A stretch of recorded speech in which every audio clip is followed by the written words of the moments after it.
അൽഹംദുലില്ലാഹി റബ്ബിൽ ആലമീൻ സ്വലാത്തു വസ്സലാമു അലാ അഷ്റഫിൽ മുർസലീൻ വഅലാ ആലിഹി വഅസ്ഹാബിഹി അജ്മഈൻ അമ്മാ ബഅദ്. ഉലൂമുൽ ഖുർആൻ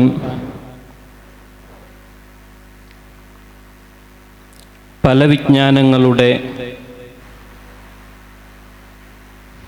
വിജ്ഞാനങ്ങൾ മേളിക്കുന്ന വിശിഷ്ടജ്ഞാനം എന്നതാണ് നമ്മുടെ ചർച്ചാ വിഷയം. ഉലൂമുൽ ഖുർആൻ എന്ന പേര് തന്നെ വിവിധ വിജ്ഞാനങ്ങളുടെ ഒരു കൂട്ടായ്മയാണ് ഉലൂമുൽ ഖുർആൻ എന്നറിയിക്കുന്നുണ്ട്. സാധാരണ ഇൽമുൻ നഹ്വ്, ഇൽമുസ് സർഫ് എന്നു പറയുന്നതിൽ നിന്ന് വ്യത്യസ്തമായി ഉലൂമുൽ ഖുർആൻ, ഖുർആനുമായി ബന്ധപ്പെട്ട വിജ്ഞാനങ്ങൾ എന്നാണ് ഈ ഒരു വിജ്ഞാന ശാഖക്ക് പേര് പറയുന്നത്. ഇത് നമ്മൾ അംബ്രല ഡിസിപ്ലിൻ എന്നൊക്കെ പറയുന്നത് പോലെ സോഷ്യൽ സയൻസിൽ എക്കണോമിക്സ് വരുന്നുണ്ട്, പൊളിറ്റിക്കൽ സയൻസ് വരുന്നുണ്ട്, സൈക്കോളജി, സോഷ്യോളജി എന്നതുപോലെ ഒരുപാട് വിജ്ഞാനങ്ങളുടെ ഒരു കലവറയാണ് ഉലൂമുൽ ഖുർആൻ എന്ന് പറയുന്നത്.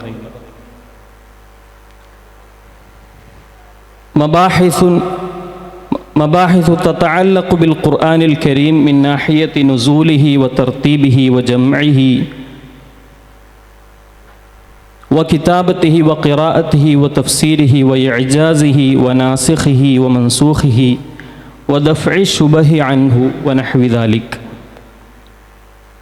അല്ലാമ സുർഖാനി അദ്ദേഹത്തിൻ്റെ മനാഹിലുൽ ഇർഫാൻ എന്ന ഗ്രന്ഥത്തിൽ ഇങ്ങനെയാണ് അതിനെ നിർവചിച്ചിട്ടുള്ളത്. ഉലൂമുൽ ഖുർആനിൻ്റെ ഉത്ഭവം ഹബീബായ സയ്യിദന റസൂലുള്ളാഹി സ്വല്ലല്ലാഹു അലൈഹി വസല്ലമ തങ്ങൾക്ക് വിശുദ്ധ ഖുർആനിൻ്റെ അവതരണത്തോടു കൂടെ തന്നെ ആരംഭിക്കുന്നുണ്ട്. ഖുർആനിൻ്റെ പാരായണ രീതികൾ, ഖുർആൻ എഴുതുന്നതുമായി ബന്ധപ്പെട്ട വിജ്ഞാനങ്ങൾ, മക്കയിൽ അവതരിച്ചത്, മദീനയിൽ അവതരിച്ചത്, മക്കി മദനി എന്നിങ്ങനെയുള്ള വേർതിരിവുകൾ, ഖുർആനിൻ്റെ ജംഅ് തദ്വീൻ എന്നതുമായി ബന്ധപ്പെട്ട വിജ്ഞാനങ്ങൾ, ഖുർആനിൻ്റെ സൂറത്തുകളുടെ ക്രമം, സൂറത്തുകളുടെയും ആയത്തുകളുടെയും എണ്ണം, അവകൾ തമ്മിലുള്ള പരസ്പര ബന്ധം, ഇങ്ങനെ തുടങ്ങി അല്ലാമ സുയൂത്തി റളിയല്ലാഹു അൻഹു അവിടുത്തെ അൽ ഇത്ഖാൻ ഫി ഉലൂമിൽ ഖുർആനിൽ 80ഓളം വിജ്ഞാന ശാഖകൾ അദ്ദേഹം പരിചയപ്പെടുത്തുന്നുണ്ട്. എന്നിട്ട് അദ്ദേഹം പറഞ്ഞത് ഫഹാദിഹി സമാനൂന നൗഅൻ അലാ സബീലിൽ ഇദ്മാജ് വലൗ നവഅതു ബിഇഅ്തിബാരി മാ അദ്മജ്തുഹു ഫി ളിംനിഹാ ലസാദത് അലാ 300. മാക്സിമം കംപ്രസ് ചെയ്തുകൊണ്ട് 80ൽ ഞാൻ ഒതുക്കിയതാണ്. ഇതിനെ ഓരോന്നിനെയും വിവിധ നൗഅകളാക്കുകയാണെങ്കിൽ 300-ലധികം കടക്കും ഉലൂമുൽ ഖുർആനിലെ വിജ്ഞാന ശാഖകൾ എന്ന് അല്ലാമ സുയൂത്തി റളിയല്ലാഹു അൻഹു അവിടുത്തെ അൽ ഇത്ഖാനിൽ പറയുന്നുണ്ട്. ഉലൂമുൽ ഖുർആനിൻ്റെ ഉത്ഭവത്തെക്കുറിച്ച് പറയുമ്പോൾ നമ്മൾ പറഞ്ഞു, നബി സല്ലല്ലാഹു അലൈഹി വസല്ലമ തങ്ങളുടെ കാലത്ത് തന്നെ അവിടുന്ന് സ്വഹാബത്തിന് പകർന്നു കൊടുത്ത വിജ്ഞാനങ്ങളാണ് ഉലൂമുൽ ഖുർആനിലുള്ളത്. പക്ഷെ സാങ്കേതികമായി ഉലൂമുൽ ഖുർആൻ എന്ന പേരിൽ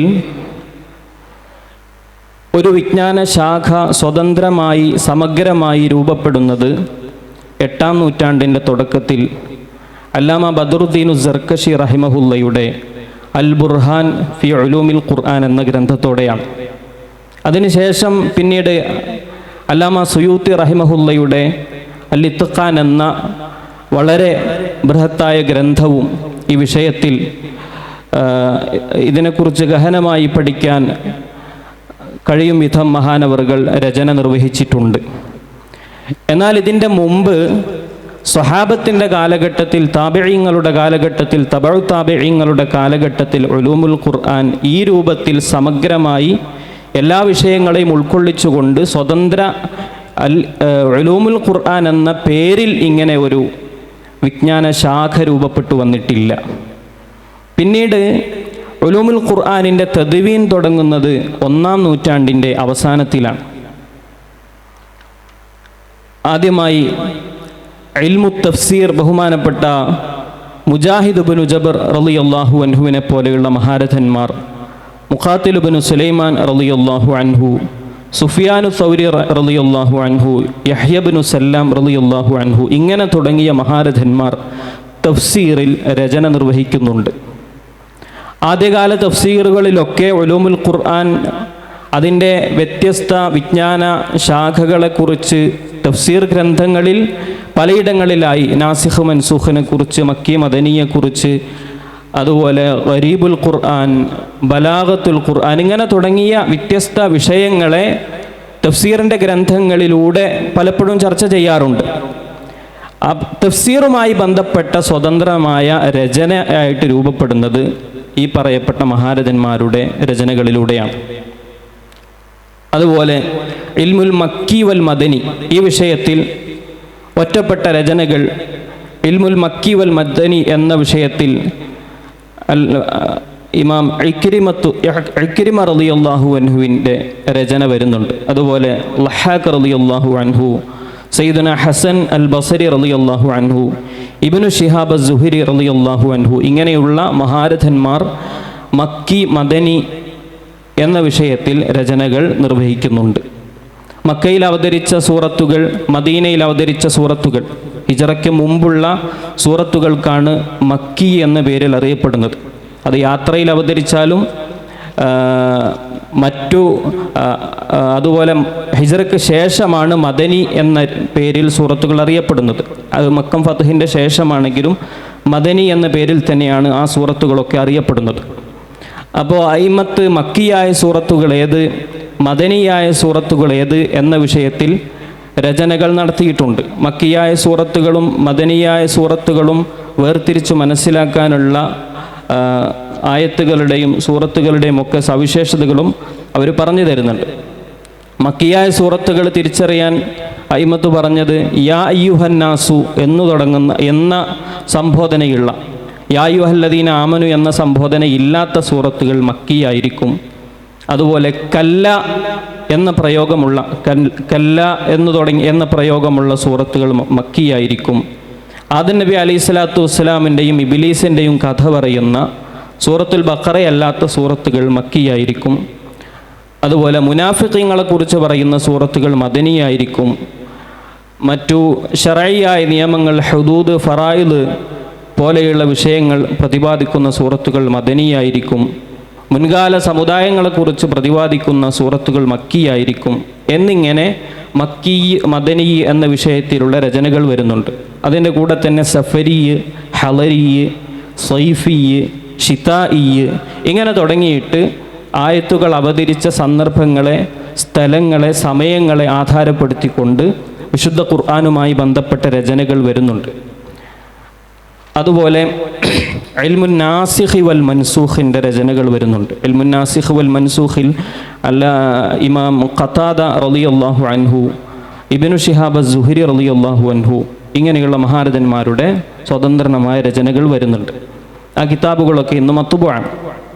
പിന്നീട് ഇൽമുൽ വുജൂഹി വൻ നളായിർ എന്ന വിഷയത്തിൽ ഗ്രന്ഥങ്ങൾ വരുന്നുണ്ട്. ഇൽമിൽ വുജൂഹ് വൻ നളാഹിർ എന്ന് പറഞ്ഞ വുജൂഹ്, ഒരു പദം വ്യത്യസ്ത മായനകൾക്ക് ഖുർആനിൽ വരുന്നതിനാണ് വുജൂഹ് എന്ന് പറയാറുള്ളത്.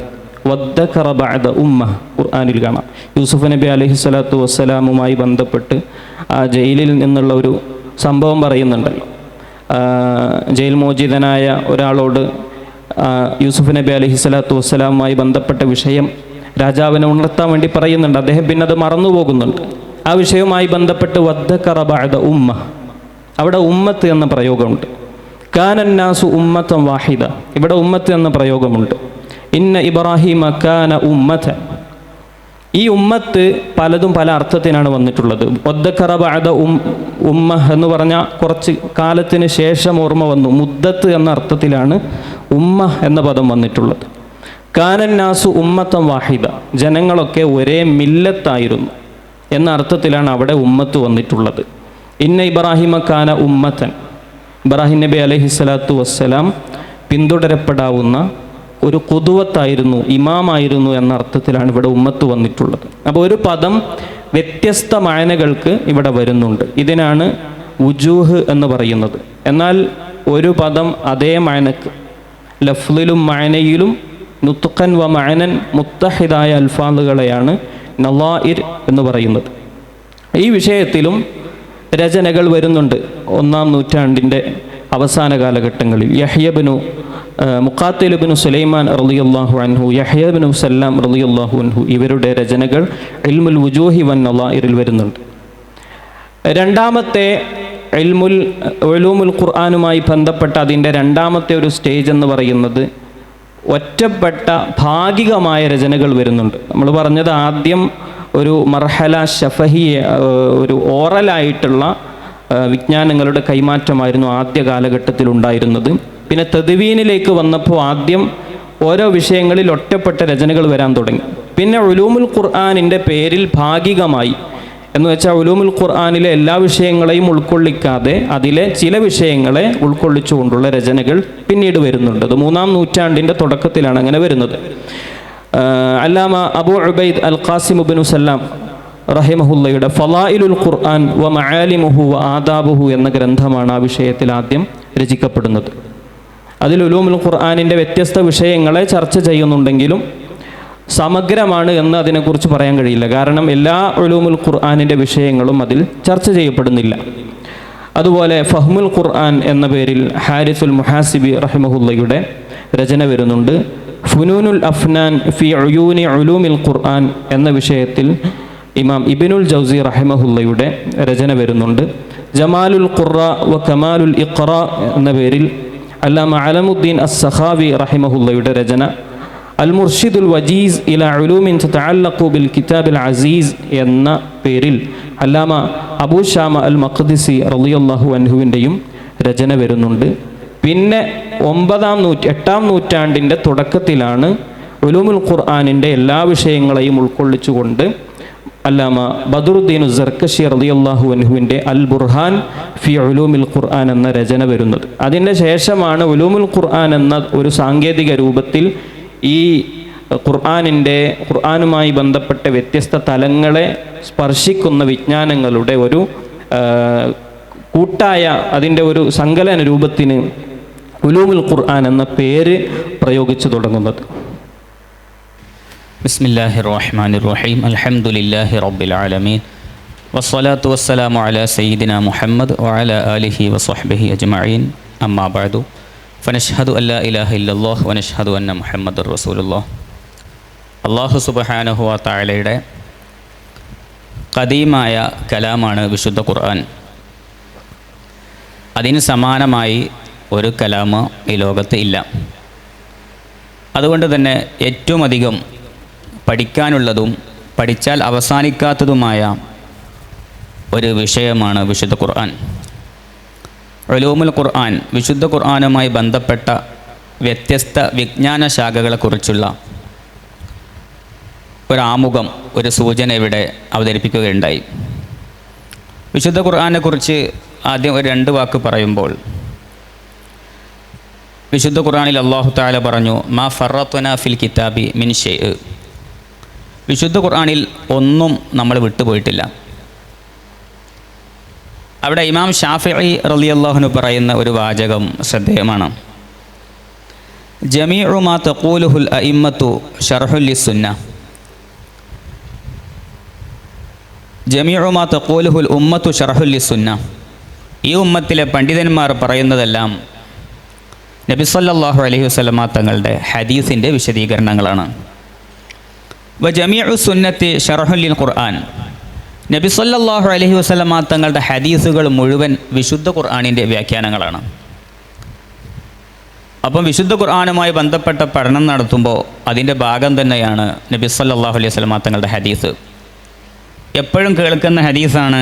ആയിഷ റളിയല്ലാഹു അൻഹയോട് നബി സല്ലല്ലാഹു അലൈഹി വസല്ലം തങ്ങളുടെ സ്വഭാവത്തെക്കുറിച്ച് ചോദിച്ചപ്പോൾ കാന ഖുലുഖുൽ ഖുർആൻ, അവിടുത്തെ സ്വഭാവം ഖുർആനായിരുന്നു എന്ന് പറയുന്നുണ്ട്. എന്താണ് അതിൻ്റെ അർത്ഥം? അതിൻ്റെ പല അർത്ഥമുണ്ട്. അതിൻ്റെ ഒരു അർത്ഥം, നബി സല്ലല്ലാഹു അലൈഹി വസല്ലം തങ്ങളുടെ വാക്ക്, പ്രവൃത്തി, അനുവാദം ഇത് മുഴുവൻ ഖുർആനായിരുന്നു. അപ്പോൾ നബി സല്ലല്ലാഹു അലൈഹി വസല്ലം തങ്ങളുടെ ജീവിതം തന്നെ വിശുദ്ധ ഖുർആനിനെ വിശദീകരിക്കലായിരുന്നു. സൂറത്തു നഹലിൽ പറഞ്ഞു, ലിതുബയ്യിന ലിന്നാസി മാ നുസില ഇലൈഹിം. നബി സല്ലല്ലാഹു അലൈഹി വസല്ലം തങ്ങളാണ് വിശുദ്ധ ഖുർആൻ വിശദീകരിക്കേണ്ട ഏറ്റവും പ്രമുഖ വ്യക്തിത്വം. അപ്പോൾ നബി സല്ലല്ലാഹു അലൈഹി വസല്ലം തങ്ങൾ എന്ത് പറഞ്ഞാലും എന്ത് ചെയ്താലും എന്ത് അംഗീകരിച്ചാലും അതൊക്കെ വിശുദ്ധ ഖുർആനിൻ്റെ വ്യാഖ്യാനത്തിൻ്റെ ഉള്ളിൽ വരും. എന്ന് മാത്രമല്ല, ഇമാം ഷാഫിഈ റളിയല്ലാഹു അൻഹു പറയുന്നുണ്ട്, ജമീഉ മാ ഹക്കമ ബിഹി അൻ-നബിയ്യു സല്ലല്ലാഹു അലൈഹി വസല്ലം ഫഹുവ മിമ്മാ ഫഹിമഹു മിനൽ ഖുർആൻ. നബി സല്ലല്ലാഹു അലൈഹി വസല്ലം തങ്ങൾ ഒരുപാട് വിധി തീർക്കുപ്പുകൾ കൽപ്പിച്ചിട്ടുണ്ട്. ഇതൊക്കെ നബി സല്ലല്ലാഹു അലൈഹി വസല്ലം തങ്ങൾക്ക് ലഭിച്ചത് ഫഹുവ മിമ്മാ ഫഹിമഹു മിനൽ ഖുർആൻ, അതെല്ലാം നബി സല്ലല്ലാഹു അലൈഹി വസല്ലം വിശുദ്ധ ഖുർആനിൽ നിന്ന് മനസ്സിലാക്കിയെടുത്തതാണ്. അതുപോലെ തന്നെ ഇബ്നു മസ്ഊദ് റളിയല്ലാഹു അൻഹു പറയുന്നുണ്ട്, ഇദാ ഹദ്ദസ്തും ബി ഹദീസിൻ അംബഅ്തുകും ബി തസ്ദീഖിഹി മിൻ കിതാബില്ലാഹി അസ്സ വജൽ. നിങ്ങൾ ഏത് ഹദീസ് പറഞ്ഞാലും അതിനെല്ലാം ശരിവെക്കുന്ന ഒരു ആയത്ത് വിശുദ്ധ ഖുർആനിൽ നിന്ന് എനിക്ക് ഓതാൻ കഴിയുമെന്ന് ഇബ്നു മസ്ഊദ് റളിയല്ലാഹു തആല അൻഹുമ പറയുന്നുണ്ട്. അതേപോലെ തന്നെ ഇമാം ഷാഫിഈ റളിയല്ലാഹു അൻഹു പറയുന്നുണ്ട്, ലൈസത്ത് തൻസിലു ബി അഹദിൻ ഫിദ്ദീനി നാസില ഇല്ലാ വഫി കിതാബില്ലാഹി ദലീലു അലാ സബീലിൽ ഹുദാ ഫീഹാ. ഒരു വ്യക്തി ജനിച്ച് മരിക്കുന്നതിനിടക്ക് അദ്ദേഹത്തിന് എന്തൊരു കാര്യം നേരിടേണ്ടി വന്നാലും ഏതൊരു വിഷയവുമായി ഏർപ്പെടേണ്ടി വന്നാലും അതിനുള്ള പരിഹാരം മതവിധി വിശുദ്ധ ഖുർആനിലുണ്ട്. ഈ വിഷയങ്ങളെല്ലാം ഇമാം സുയൂത്തി റളിയല്ലാഹു അൻഹു അവിടുത്തെ മുഅ്തറഖുൽ അഖ്റാൻ എന്ന ഗ്രന്ഥത്തിൽ പറയുന്നുണ്ട്. ആ ഗ്രന്ഥത്തെക്കുറിച്ച് ശേഷം വിശദീകരിക്കുന്നുണ്ട്. അപ്പോൾ വിശുദ്ധ ഖുർആൻ എല്ലാം സമഗ്രമാണ്. അതിലേക്ക് സൂചിപ്പിക്കുന്ന ഒന്ന് രണ്ട് സംഭവം പറയാം. നമ്മൾ ഒരിക്കലേ ഒരാൾ വന്നിട്ട് ഇമാം ഷാഫിഈ റളിയല്ലാഹു അൻഹുവിനോട് ചോദ്യം ചോദിച്ചു. എന്നിട്ട് പറഞ്ഞു, ഇതിൻ്റെ മറുപടി നിങ്ങൾ വിശുദ്ധ ഖുർആനിൽ നിന്ന് പറയണം, എനിക്ക് ഖുർആനിൽ നിന്നാണ് മറുപടി ആവശ്യമുള്ളത്. ഷാഫിഈ റളിയല്ലാഹു അൻഹുവിന് ഉറപ്പാണ് ഖുർആനിൽ അത് ഉണ്ട് എന്നുള്ളത്. അങ്ങനെ മഹാനവർകൾ ഒരു തവണ അല്ല 10 തവണ അല്ല 100 തവണ വിശുദ്ധ ഖുർആന് ആവർത്തിച്ച് തുടക്കം മുതൽ ഒടുക്കം വരെ ഓതി. എന്നിട്ടും അതിൻ്റെ ഉത്തരം കണ്ടെത്താൻ പറ്റിയില്ല. ഫാത്തിഹ മുതൽ നാസ് വരെ 100 ഖത്മ് തീർത്തിട്ട് ഉത്തരം കണ്ടെത്താൻ പറ്റിയില്ല. 200 തവണ ഓതി, ഉത്തരം കിട്ടിയില്ല. 300ാമത്തെ തവണ ഖുർആൻ ഓതുമ്പോൾ നിസാ സൂറത്തിലെ 115ാമത്തെ ആയത്ത് എത്തിയപ്പോൾ വമൻ യുശാഖിഖിർ റസൂല മിൻ ബഅദി മാ തബയ്യന ലഹുൽ ഹുദാ വയത്തബിഅ ഗൈറ സബീലിൽ മുഅ്മിനീന നുവല്ലിഹി മാ തവല്ല വനുസ്ലിഹി ജഹന്നം വസാഅത് മസീറ. ഇതാണ് ചോദ്യകർത്താവിൻ്റെ മറുപടി എന്ന് മഹാനവറുകളുടെ മനസ്സിലേക്ക് വരികയും ആ മറുപടി പറഞ്ഞു കൊടുക്കുകയും ചെയ്ത സംഭവം ഈ ആയത്തിൻ്റെ വിശദീകരണത്തിൽ ബഹുമാനപ്പെട്ട ഇമാം റാസി റളിയല്ലാഹു അൻഹു രേഖപ്പെടുത്തിയതായി കാണാം. അതൊരു വിശുദ്ധ ഖുർആൻ്റെ ആഴമാണത്. അതേപോലെ ഒരു വളരെ വ്യത്യസ്തമായൊരു സംഭവം അല്ലാമ ആലൂസി ഉദ്ധരിക്കുന്നുണ്ട്. ആലൂസി അദ്ദേഹത്തിൻ്റെ ഒരു 10-30ഓളം വാള്യമുള്ള തഫ്സീർ റൂഹുൽ മആനി, അതിൽ അദ്ദേഹം പറയുന്നൊരു സംഭവമുണ്ട്. ബഹുമാനപ്പെട്ട ഇബ്നുൽ അറബി റളിയല്ലാഹു അൻഹു ഒരിക്കൽ ഒരു യാത്ര ചെയ്യുമ്പോൾ ശിഷ്യന്മാരുടെ കൂടെ യാത്ര ചെയ്യണം. അപ്പോൾ കഴുതപ്പുറത്താണ് യാത്ര ചെയ്യുന്നത്. എൻ്റെ ഓർമ്മയിൽ കഴുതപ്പുറത്താണ്. അങ്ങനെ ഇവരെന്ത് ചെയ്തു, കഴുതപ്പുറത്ത് നിന്ന് എങ്ങനെയോ താഴോട്ട് വീണു. ഞാൻ ഇപ്പോൾ പ്രത്യേകം നോക്കി വന്നതല്ല, പഴയ ഓർമ്മയെന്ന് പറയാണ്. കഴുതപ്പുറത്ത് താഴോട്ട് വീണു. വീണ സമയത്ത് ശിഷ്യന്മാർ ഓടിക്കൂടി ഉസ്താദിനെ പിടിച്ചെഴുന്നേൽക്കാൻ ശ്രമിച്ചപ്പോൾ മഹാനവറുകൾ പറഞ്ഞു, എന്നെ പിടിക്കണ്ട. എന്നിട്ട് അവിടെ തന്നെ കിടന്നു. കുറച്ച് സമയം കഴിഞ്ഞപ്പോൾ ശിഷ്യന്മാരോട് പിടിക്കാൻ സമ്മതം കൊടുക്കുകയും അവർ പിടിച്ചെഴുന്നേൽപ്പിച്ചു. അപ്പോൾ ശിഷ്യന്മാർ ചോദിച്ചു, ഉസ്താദെ നിങ്ങൾ എന്തിനാണ് ഞങ്ങളെ പിടിക്കാൻ അനുവദിക്കാതിരുന്നത്? ആ സമയത്ത് മഹാനവറുകൾ പറഞ്ഞു, ഞാൻ ഇബ്നുൽ അറബി എൻ്റെ കഴുതൻ്റെ മേലെന്ന് അല്ലെങ്കിൽ എൻ്റെ വാഹനപ്പുറത്തുനിന്ന് ഇവിടെ താഴെ വീഴുമെന്ന് വിശുദ്ധ ഖുർആനിലുണ്ട് എന്ന് എനിക്ക് ഉറപ്പാണ്. അത് എവിടെയായിരുന്നു, ഏതായത്തിലാണ്, എവിടെയാണ് അതിനെ പരാമർശമെന്ന് ഞാനിങ്ങനെ ചിന്തിച്ചതാണ്. അപ്പം നിങ്ങളെന്നെ പിടിച്ചാൽ എൻ്റെ ചിന്തക്ക് തകരാറ് സംഭവിക്കുന്നതുകൊണ്ട് ഞാൻ തൽക്കാലം തടഞ്ഞതാണ്. അപ്പോൾ അത് ഏതായത്തുനിന്ന് അപ്പോൾ അതിൻ്റെ ഉത്തരം കിട്ടിയത്? വിശുദ്ധ ഖുർആനിൽ സൂറത്തിൽ ബഖറയിൽ കൈതനെ പറ്റിയൊരു സ്ഥലം പറയുന്നുണ്ട്. ഉസൈർ അലൈഹി സ്വലാമുമായി ബന്ധപ്പെട്ട സ്ഥലത്ത് വൻലുറില ഹിമാരിക്ക. അതേപോലെ സൂറത്തുൽ ലുഖ്മാനിലുണ്ട്, പിന്നെ ഇന്ന അൻകറൽ അസ്വാത്തിലെ സൗത്തുൽ ഹമീർ. സൂറത്തുൽ ജുമുഅയിലെ മുനാഫിഖുമെല്ലാം ഉണ്ട്, യഹ്മിലു അസ്ഫാറൻ കമസലിൽ ഹിമാരി യഹ്മിലു അസ്ഫാറ. ഇങ്ങനെ 2-3 സ്ഥലത്താണ് ആ പദം നമ്മൾ കണ്ടിട്ടുള്ളൂ. ഏതായാലും ഒരു വീഴ്ചനെ പറ്റി ഇബ്നുൽ അറബി തങ്ങൾ വീഴുന്ന ചർച്ച മഹാനവറുകൾ പറയുന്നു, അതിൻ്റെ ഉത്തരം എനിക്ക് സൂറത്തുൽ ഫാത്തിഹയിൽ നിന്നാണ് കിട്ടിയത്. അപ്പം അങ്ങനെ വിശാലമായ കണ്ണുള്ളവർക്ക്, അള്ളാഹുവുമായി അടുത്ത ആളുകൾക്ക് അള്ളാഹു താല കൂടുതൽ നൽകിക്കൊണ്ടിരിക്കും. അള്ളാഹുലേക്ക് കൂടുതൽ അടുക്കുമ്പോൾ വിശുദ്ധ ഖുർആൻ്റെ വിശാലത ഇങ്ങനെ വന്നുകൊണ്ടിരിക്കും. അപ്പോൾ വിശുദ്ധ ഖുർആനുമായി ബന്ധപ്പെട്ട പഠനം എന്ന് പറയുന്നത് അതൊരിക്കലും അവസാനിക്കുകയില്ല. അതേപോലെ തന്നെ നബി സല്ലല്ലാഹു അലൈഹി വസല്ലമ തങ്ങൾ എത്ര കാലമാണ് ജീവിക്കുക, അവിടുത്തെ ആയുസ് എത്രയാണ് എന്ന് സൂറത്തുൽ മുനാഫിഖൂൻ സൂറത്തിലെ വലയു അഖിറല്ലാഹു നഫ്സൻ ഇദാ ജാ അജലുഹ എന്ന ആയത്തിൽ നിന്ന് ഗ്രഹിച്ചെടുത്ത പണ്ഡിതന്മാരുണ്ടെന്ന് ഇമാം സുയൂത്തി റഹിമഹുല്ലാഹ് രേഖപ്പെടുത്തുന്നുണ്ട്. ഇങ്ങനെ വിശുദ്ധ ഖുർആനിൻ്റെ ആഴം ഒരിക്കലും അവസാനിക്കുകയില്ല. അതുകൊണ്ട് തന്നെ വിശുദ്ധ ഖുർആനുമായി ബന്ധപ്പെട്ട് മേൽ സൂചിപ്പിച്ചതുപോലെ 80-ലധികം വിജ്ഞാന ശാഖകളുണ്ട്. അത് ചുരുക്കി പറയുന്നതാണ്. പരത്തി പറഞ്ഞാൽ 10-300-ലധികം വിജ്ഞാന ശാഖകൾ വന്നിട്ടുണ്ട്. നാസിഖ്, മൻസൂഖ്, മക്കി, മദനി തുടങ്ങി ഒരുപാട് സംഭവങ്ങൾ നേരത്തെ സൂചിപ്പിക്കുകയുണ്ടായി മക്കി മദീനിനെ പറ്റിയിട്ട്. അവിടെ ഒരു കാര്യം ഇമാം സുയൂത്തി റഹിമഹുല്ലാഹ് പറയുന്നുണ്ട്. മക്കിയിൽ തന്നെ ഉസ്താദ് നേരത്തെ അതിൽ ഏറ്റവും പ്രബലമായ വീക്ഷണം പറയുകയുണ്ടായി. ഹിജ്റക്ക് മുമ്പ് ഇറങ്ങിയത്, ഹിജ്റക്ക് ശേഷമുള്ളത് മദനി. പിന്നെ യാ അയ്യുഹല്ലദീന ആമനു എന്ന പ്രയോഗമാണെങ്കിൽ അത് ഇന്നതാണെന്ന് മനസ്സിലാക്കാൻ പറ്റുമെന്നൊക്കെ പറഞ്ഞു.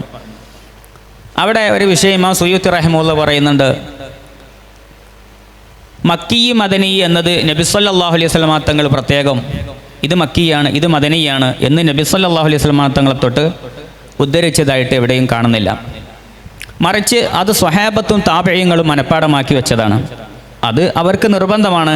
കാരണം ചില ആയത്തുകൾ നാസിഖ് ഉണ്ടാകും, ചിലത് മൻസൂഖ് ഉണ്ടാകും. അപ്പോൾ ആദ്യം ഏത് ആയത്താണ് ഇറങ്ങിയത്, പിന്നീട് ഏത് ആയത്ത് ഇറങ്ങിയത് എന്ന് മനസ്സിലാവണം. ഇപ്പോൾ വിശുദ്ധ ഖുർആനിൽ നമ്മൾ ഖുർആൻ ഓതുമ്പോൾ ആ ക്രമം ഇങ്ങനെ നോക്കുമ്പോൾ ആദ്യം കാണുന്നത് ഒരു സ്ത്രീയുടെ ഭർത്താവ് മരണപ്പെട്ടാൽ അവൾ 1 വർഷം ഇദ്ദ ആചരിക്കണം എന്ന് വിശുദ്ധ ഖുർആനിൽ എൻ്റെ ഓർമ്മയിൽ സൂറത്തുൽ ബഖറയിൽ ആദ്യം പറയുന്നുണ്ട്. അല്ലെങ്കിൽ നമ്മൾ ഓതുന്ന ക്രമത്തിൽ ആദ്യം അതാണ് പറയുന്നത്. പിന്നീട് അത് കഴിഞ്ഞിട്ടാണ് നമുക്ക് അള്ളാഹു തആല നിശ്ചയിച്ചു തന്ന ഈ ക്രമത്തിൽ, അതായത് ഖുർആൻ ഇറങ്ങിയ ക്രമത്തിലല്ല, ഇപ്പോൾ നബി സല്ലല്ലാഹു അലൈഹി വസല്ലമ തങ്ങൾ അള്ളാഹുവിൻ്റെ നിർദ്ദേശപ്രകാരം നമുക്ക് നിർദ്ദേശിച്ചു തന്ന ഫാത്തിഹ മുതൽ നാസ് വരെയുള്ള ക്രമത്തിൽ നോക്കുമ്പോൾ 1 വർഷം ഇദ്ദ ആചരിക്കണമെന്നത് അത് ആദ്യമല്ല, ഞാൻ പറഞ്ഞിടത്ത് മാറിപ്പോയി. ആദ്യം കാണുന്നത് 4 മാസവും 10 ദിവസവും ഇദ്ദ ആചരിക്കണം എന്നാണ്. അത് കഴിഞ്ഞിട്ടാണ് 1 വർഷം ഇദ്ദ ആചരിക്കണമെന്ന് കാണുന്നത്. ഇതിൽ ആദ്യം ഏതാണ് ഇറങ്ങിയത് പിന്നെ ഏതാണ് ഇറങ്ങിയത് എന്ന് മനസ്സിലായിട്ടില്ലെങ്കിൽ ഖുർആൻ ഓതുന്ന ആൾ വിചാരിക്കും 4 മാസവും 10 ദിവസവും ഇദ്ദ ഭർത്താവ് മരിച്ച പെണ്ണ് ആചരിക്കണമെന്ന ആ ആയത്ത് 1 വർഷം ഇദ്ദ ആചരിക്കണമെന്ന ആയത്ത് കൊണ്ട് ദുർബലമായി പോയിട്ടുണ്ട്, അതിൻ്റെ നിയമം അവസാനിച്ചിട്ടുണ്ടെന്ന് തെറ്റിദ്ധരിക്കും. അപ്പോൾ അതുകൊണ്ട് ഓരോ ആയത്തുകളും ഇറങ്ങിയ സന്ദർഭങ്ങൾ അത് കൃത്യമായി രേഖപ്പെടുത്തേണ്ടതുണ്ട്. സ്വഹാബത്ത് പറയുന്നുണ്ട് ഓരോ ആയത്തും ഇറങ്ങിയ കൃത്യം ഇത് എവിടെ വെച്ചാണ് ഇറങ്ങിയത്, ഇന്ന സ്ഥലത്താണ്, വളരെ കൃത്യമായിട്ട് വളരെ നമ്മൾ പോലും അത്ഭുതപ്പെടുത്തുന്ന മൈന്യൂട്ടായ ഓരോ പോയിന്റുകളടക്കം സ്വഹാബത്ത് രേഖപ്പെടുത്തിയതായി കാണാം. ഉലൂമുൽ ഖുർആൻ പഠിക്കുന്നത് കൊണ്ടുള്ള ഫായിദ എന്താണ് എന്നത് ഒരുപക്ഷെ നമ്മൾ ചിന്തിക്കുന്നുണ്ടാകും. നമ്മൾ തഫ്സീർ പഠിക്കുന്നുണ്ടല്ലോ ഖുർആനിൻ്റെ അർത്ഥം മനസ്സിലാകാൻ. അതുപോലെ ഇൽമുൽ മആനി പഠിക്കുന്നുണ്ട് ബലാഗത്തും ഫസാഹത്തും മനസ്സിലാകാൻ. ഇൽമു നഹ്വ് പഠിക്കുന്നുണ്ട്, ഇൽമു സർഫ് പഠിക്കുന്നുണ്ട്. ഉലൂമുൽ ഖുർആൻ എന്ന വിഷയം അത് പഠിക്കൽ പ്രസക്തമാണോ എന്നത് ഒരുപക്ഷെ ചിലരെങ്കിലും ചിന്തിക്കാൻ സാധ്യതയുണ്ട്. ഉലൂമുൽ ഹദീസ് ഒരു ഹദീസ് പഠനത്തിലേക്ക് പ്രവേശിക്കുന്ന ഒരാൾ ഉലൂമുൽ ഹദീസ് പഠിക്കൽ എത്രത്തോളം അനിവാര്യമാണോ എന്നതുപോലെയാണ് തഫ്സീറിൻ്റെ ഗ്രന്ഥങ്ങൾ ഖുർആനിനെ കുറിച്ചുള്ള പഠനങ്ങളിലേക്ക്, ഖുർആനിൻ്റെ മായനകളെക്കുറിച്ച്, ഖുർആൻ മുന്നോട്ട് വെക്കുന്ന ആശയങ്ങളെക്കുറിച്ച്, അഹ്കാമുകളെക്കുറിച്ചൊക്കെ പഠിക്കുമ്പോൾ ഇസ്തിലാഹുൽ ഹദീസ് പഠനത്തെ എങ്ങനെ സ്വാധീനിക്കുന്നുവോ എന്നതുപോലെയാണ് ഉലൂമുൽ ഖുർആനിൻ്റെ പഠനത്തെ നമ്മെ സഹായിക്കുന്നത്. നേരത്തെ ഉസ്താദ് പറഞ്ഞതുപോലെ പലപ്പോഴും പല പുത്തൻവാദികളും ഖുർആനും സുന്നത്തും ഉണ്ടായാൽ പോരെ, എന്തിനാണ് മദ്ഹബ്, എന്തിനാണ് ഇമ്മത്തിൻ്റെ വാക്കുകൾ നമ്മൾ കണക്കിലെടുക്കുന്നത്? നബി സല്ലല്ലാഹു അലൈഹി വസല്ലമ തങ്ങൾ ഖുർആനും സുന്നത്തും മുറുകെ പിടിക്കാനാണല്ലോ പറഞ്ഞിട്ടുള്ളത് എന്ന അവരുടെ ചോദ്യത്തിൻ്റെ നിരർത്ഥകത ഇത്തരം സാങ്കേതിക വിജ്ഞാനങ്ങളെക്കുറിച്ച് നേരത്തെ ഉസ്താദ് പറഞ്ഞതുപോലെ ഇൽമുൻ നാസിഖ് വൽ മൻസൂഖ്, ഇങ്ങനെയുള്ള വിഷയങ്ങളെക്കുറിച്ച് ആഴത്തിൽ പഠിക്കുമ്പോഴാണ് അവരുടെ ചോദ്യത്തിൻ്റെ നിരർത്ഥകത നമുക്ക് മനസ്സിലാകുക. ഖുർആനിൽ നിന്ന് നേരിട്ട് നമുക്ക് അഹ്കാമുകൾ കണ്ടെത്താൻ നമുക്ക് കഴിയില്ല. ഖുർആനിൻ്റെ വിശദീകരണമാണ് ഹബീബായ സയ്യിദുനാ റസൂലുള്ളാഹി സ്വല്ലല്ലാഹു അലൈഹി വസല്ലമ തങ്ങളുടെ ജീവിതം. ഖുർആനിനെ വിശദീകരിക്കാനാണ് നബി സല്ലല്ലാഹു അലൈഹി വസല്ലമ തങ്ങളെ നിയോഗിക്കപ്പെട്ടിട്ടുള്ളത്. സാമൂഹിക പരിഷ്കരണത്തിൻ്റെ ഭാഗമായി വിശുദ്ധ ഖുർആനിൻ്റെ അവതരണം പല ഘട്ടങ്ങളിലായാണ് നടന്നിട്ടുള്ളത്. ഖുർആൻ 30 ജുസ്ഉം ദഫ്അത്തും വാഹിദയായി ഒറ്റയടിക്ക് അവതരിപ്പിക്കപ്പെട്ട ഒരു ഗ്രന്ഥമല്ല, മറിച്ച് പല സന്ദർഭങ്ങളിൽ അതതു കാലത്തെ ആവശ്യങ്ങൾക്കനുസരിച്ച് നിയമത്തിൽ ഭേദഗതി വരുത്തിയും അതത് സന്ദർഭങ്ങളിൽ നടക്കുന്ന സംഭവവികാസങ്ങൾക്കുള്ള പ്രതിവിധിയും അതിനുള്ള പരിഹാരവും എന്ന നിലക്കുമാണ് വിശുദ്ധ ഖുർആനിൻ്റെ അവതരണങ്ങൾ ഉണ്ടായിട്ടുള്ളത്. വിശുദ്ധ ഖുർആനിന് 3 തനസ്സുലുകൾ ഉണ്ടായിട്ടുണ്ട്, നമുക്കൊക്കെ അറിയാം. ബൽ ഹുവ ഖുർആനുൻ മജീദ് ഫി ലൗഹിൻ മഹ്ഫൂദ്.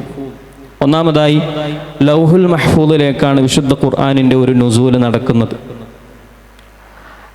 രണ്ടാമത് ഇന്നാ അൻസൽനാഹു ഫീ ലൈലത്തിൽ ഖദ്ർ ഷഹ്റു റമളാൻ അല്ലദീ ഉൻസില ഫീഹിൽ ഖുർആൻ.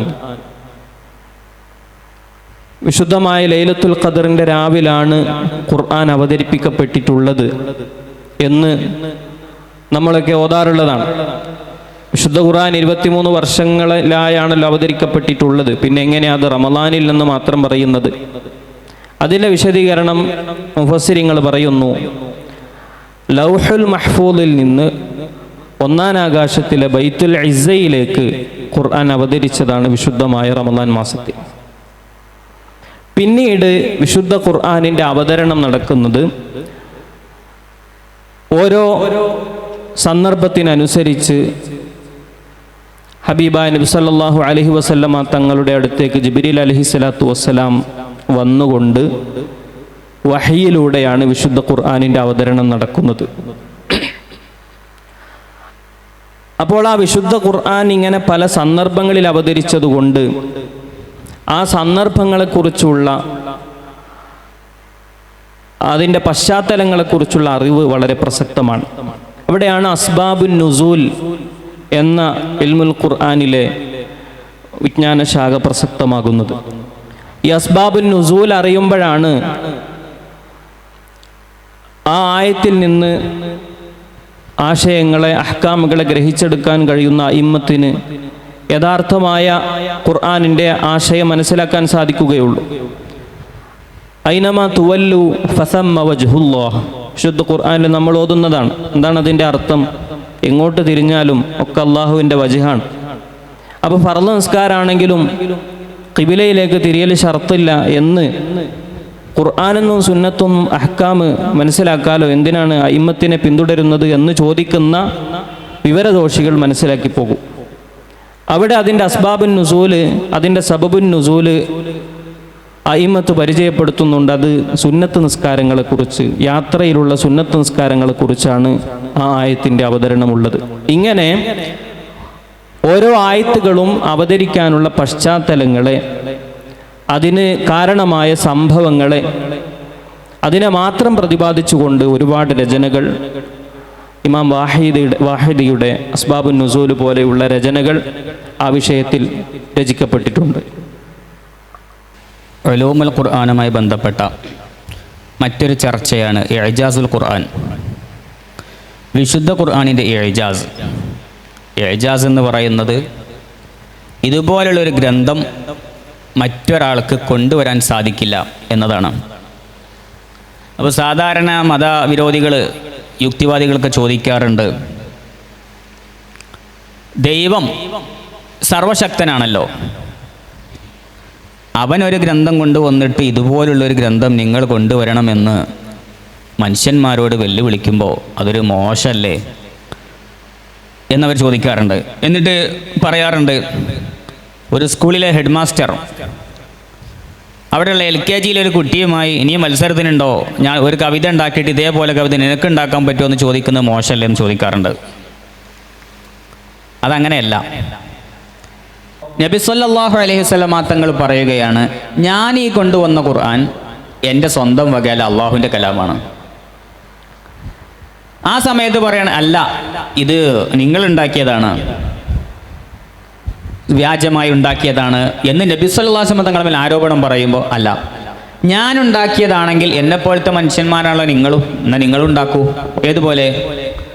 സ്കൂളിലെ ഹെഡ് മാസ്റ്ററുടെ ഒരു സന്ദേശം, ഇന്ന് എല്ലാവർക്കും ഉച്ചയ്ക്ക് 2:30 വീട്ടിലേക്ക് പോകാവുന്നതാണ്, 3:30 വരെ ക്ലാസ്സില്ല എന്ന് UKG ഒരു കുട്ടി ഒരു എഴുത്തുമായിട്ട് ക്ലാസ് റൂമിലേക്ക് ചെന്നു. അപ്പോൾ ആ സമയത്ത് ബാക്കി കുട്ടികൾ പറഞ്ഞു, ഇത് ഹെഡ് മാസ്റ്ററുടെ സന്ദേശമൊന്നുമല്ല, ഇതിന് സ്വയം എഴുതിയതാണ് എന്ന് പറയുമ്പോൾ ആ കുട്ടി പറയാണ്, ഇത് ഞാൻ എഴുതിയതാണെങ്കിൽ നിങ്ങൾ എന്നെപ്പോലെ UKG പഠിക്കുന്ന കുട്ടികളാണല്ലോ, ഇതേ കയ്യക്ഷരത്തിൽ, ഇതേ ഭംഗിയിൽ, ഇതേ ക്രമത്തിൽ, ഇതേപോലെ തെറ്റില്ലാതെ നിങ്ങളൊന്ന് എഴുതി കാണിക്കൂ എന്ന് പറയുമ്പോൾ ഹെഡ് മാസ്റ്റർ ഈ കുട്ടികളെ വെല്ലുവിളിക്കുകയല്ല, ഹെഡ് മാസ്റ്റർക്ക് വേണ്ടി ഈ കുട്ടി ആളുകളെ വെല്ലുവിളിക്കുകയാണ്. എന്നതുപോലെ, അത് ചെറിയ ഉദാഹരണം പറഞ്ഞതേ ഉള്ളൂ, ഇത് ദൈവിക ഗ്രന്ഥമാണ് എന്നത് നബി സല്ലല്ലാഹു അലൈഹി വസല്ലം തങ്ങളുടെ വെല്ലുവിളിയുടെ വലിയ പ്രസക്തി നൽകുന്നുണ്ട്. അവിടെ വിശുദ്ധ ഖുർആൻ പറയുന്നുണ്ട്, ഫഅ്തു ബി സൂറത്തിൻ മിൻ മിസ്ലിഹി.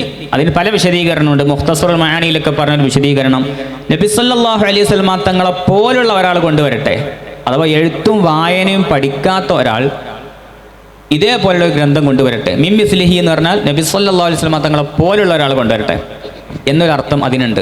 അതേപോലെ വിശുദ്ധ ഖുർആൻ പോലുള്ളൊരു ഗ്രന്ഥം എന്ന അർത്ഥവും അതിനുണ്ട്. എന്ന് മാത്രമല്ല, ഈ വിഷയത്തിൽ ഈ അയിമ്മത്ത് ധാരാളം ഗ്രന്ഥങ്ങൾ രചിച്ചിട്ടുണ്ട്. ഇമാം ബാഖിലാനി റളിയല്ലാഹു അൻഹുവിൻ്റെ ഇഅ്ജാസുൽ ഖുർആൻ ഇതിന് നല്ല മകുട ഉദാഹരണമാണ്. അതിൽ വിശുദ്ധ ഖുർആനിൻ്റെ ഒരുപാട് ഇഅ്ജാസിൻ്റെ വുജൂഹുൽ ഇഅ്ജാസ് പറയുന്നുണ്ട്. ഗൈബിയായ കാര്യങ്ങൾ ഉപയോഗിച്ചിട്ട് ഭാവിയിൽ വരാൻ പോകുന്ന ഒരുപാട് വിഷയങ്ങൾ വിശുദ്ധ ഖുർആൻ പ്രവചിച്ചതും അത് കൃത്യമായി നടക്കുകയും ചെയ്തു. അതേപോലെ തന്നെ ഉമ്മിയായ നബി ആ നാട്ടിലുള്ള ആളുകൾക്ക് എന്നല്ല, ഖിയാമത്ത് നാൾ വരെയുള്ള ആളുകൾക്ക് സാധിക്കാത്ത വിധം ക്രമീകരിച്ച ഒരു ഖുർആൻ കൊണ്ടുവന്നു. അതേപോലെ തന്നെ ബലാഗത്ത്, അതേപോലെ തന്നെ ബദീഉൻ നളും, മറ്റാർക്കും കൊണ്ടുവരാൻ കഴിയാത്ത, മുമ്പ് ഒരാളും ചെയ്യാത്ത രീതിയിലുള്ള പ്രത്യേക ക്രമം എന്നത് വിശുദ്ധ ഖുർആന്റെ പ്രത്യേകതയാണ്. ഇങ്ങനെ കുറേ പറയുന്നുണ്ട്. എന്നിട്ട് അതേപോലെ തന്നെ ഇമാം സുയൂത്തി റഹിമഹുല്ലക്കും ഈ വിഷയത്തിൽ ഗ്രന്ഥമുണ്ട്. മുഅ്തറഖുൽ അഖറാൻ ഫി ഇഅ്ജാസിൽ ഖുർആൻ എന്ന കിതാബാണ്. അതിൽ ഒരുപാട് കാര്യം പറയുന്നുണ്ട്. എന്നിട്ട് ലാസ്റ്റ് മഹാനവറുകൾ പറയുന്നുണ്ട്, വുജൂഹുൽ ഇഅ്ജാസ്, വിശുദ്ധ ഖുർആൻ പോലത്തെ ഒരു ഗ്രന്ഥം മറ്റൊരാൾക്ക് കൊണ്ടുവരാൻ കഴിയില്ല എന്ന് പറയുന്നത് കേവലം ഒരു സാഹിത്യത്തിലോ ഗൈബിയായ കാര്യം പറയലോ മാത്രമല്ല, മറിച്ച് ലാ നിഹായത ലി വുജൂഹുൽ ഇഅ്ജാസ്, വുജൂഹുൽ ഇഅ്ജാസിന് അറ്റമില്ല, പരിധിയില്ല. ഏതു മേഖലയിലേക്ക് നോക്കിയാലും വിശുദ്ധ ഖുർആനിൻ്റെ വെല്ലുവിളി അവിടെ നിലനിൽക്കുന്നുണ്ട്. അതേപോലെ തന്നെ നമുക്ക് മനസ്സിലാക്കാം, അന്നുള്ള ആളുകൾ നബി സല്ലല്ലാഹു അലൈഹി വസല്ലം തങ്ങളുമായി വിശുദ്ധ ഖുർആനിന് ബദലായി ഒരു ഗ്രന്ഥം കൊണ്ടുവരാൻ കഴിയാത്തത് കൊണ്ട്, ഒരു 3 ആയത്ത് പോലും കൊണ്ടുവരാൻ കഴിയാത്തത് കൊണ്ടാണ് ആയുധമെടുക്കേണ്ടി വന്നത്. വകവരുത്താനും ഇല്ലായ്മ ചെയ്യാനുമാണ് ശ്രമിച്ചത്. അതേപോലെ തന്നെ മുൻ വേദങ്ങൾക്ക് ഇജാസ് ഉണ്ടായിരുന്നോ? ഇമാം സുയൂത്തി റഹിമഹുല്ല മുഅ്തറക്കിൽ ചർച്ച ചെയ്യുന്നുണ്ട്. അവിടെ പറയുന്നുണ്ട്, മുൻ ഗ്രന്ഥങ്ങൾ തൗറാത്ത്, ഇഞ്ചീൽ പോലുള്ള ഗ്രന്ഥങ്ങളിൽ അതിൻ്റെ നെളമ് തഅലീഫിൻ്റെ വിഷയത്തിൽ വെല്ലുവിളി നടന്നിട്ടില്ല.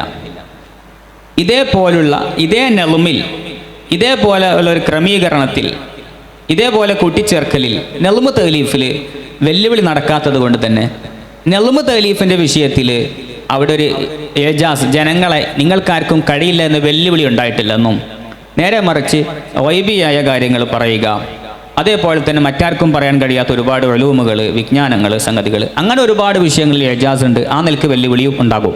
അതേസമയത്ത് നെളുമ് തഅലീഫിലടക്കം വെല്ലുവിളി വന്നത് വിശുദ്ധ ഖുർആനിലാണെന്ന് ഇമാം സുയൂത്തി റഹിമഹുല്ല മുഅ്തറക്കുൽ അഖ്റാനിൽ പറയുന്നുണ്ട്. ഉലൂമുൽ ഖുർആനിലെ മറ്റൊരു പ്രധാന ചർച്ചയാണ് മുഹ്കം, മുത്തശാബിഹ് എന്ന ചർച്ച. ഖുർആനിൽ മുഹ്കമായ ആയത്തുകളും മുത്തശാബിഹായ ആയത്തുകളും ഉണ്ട് എന്ന് നമുക്കൊക്കെ അറിയാം. എന്താണ് മുഹ്കം, എന്താണ് മുത്തശാബിഹ് എന്ന വിഷയത്തിൽ അഇമ്മത്ത് വ്യത്യസ്ത അഭിപ്രായങ്ങൾ രേഖപ്പെടുത്തുന്നുണ്ട്.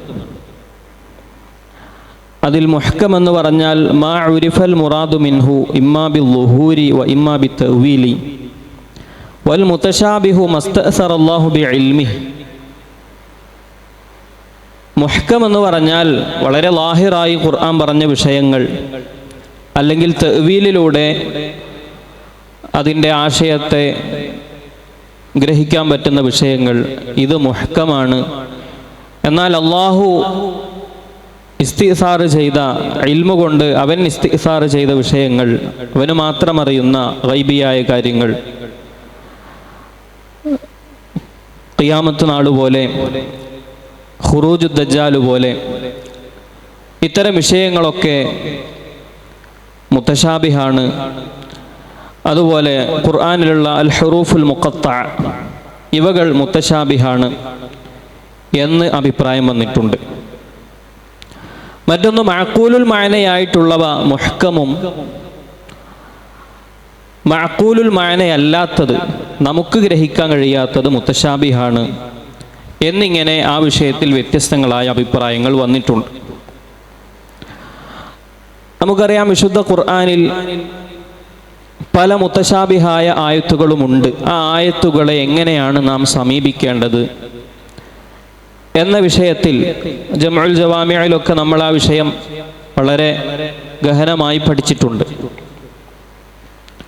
മുത്തശാബിഹായ ആയത്തുകൾ, പ്രത്യേകിച്ച് അല്ലാഹു സുബ്ഹാനഹു വ തആലാക്ക് ജഡമുണ്ട് എന്ന് തോന്നിപ്പിക്കുന്ന ആയത്തുകൾ ഖുർആനിലുണ്ട്.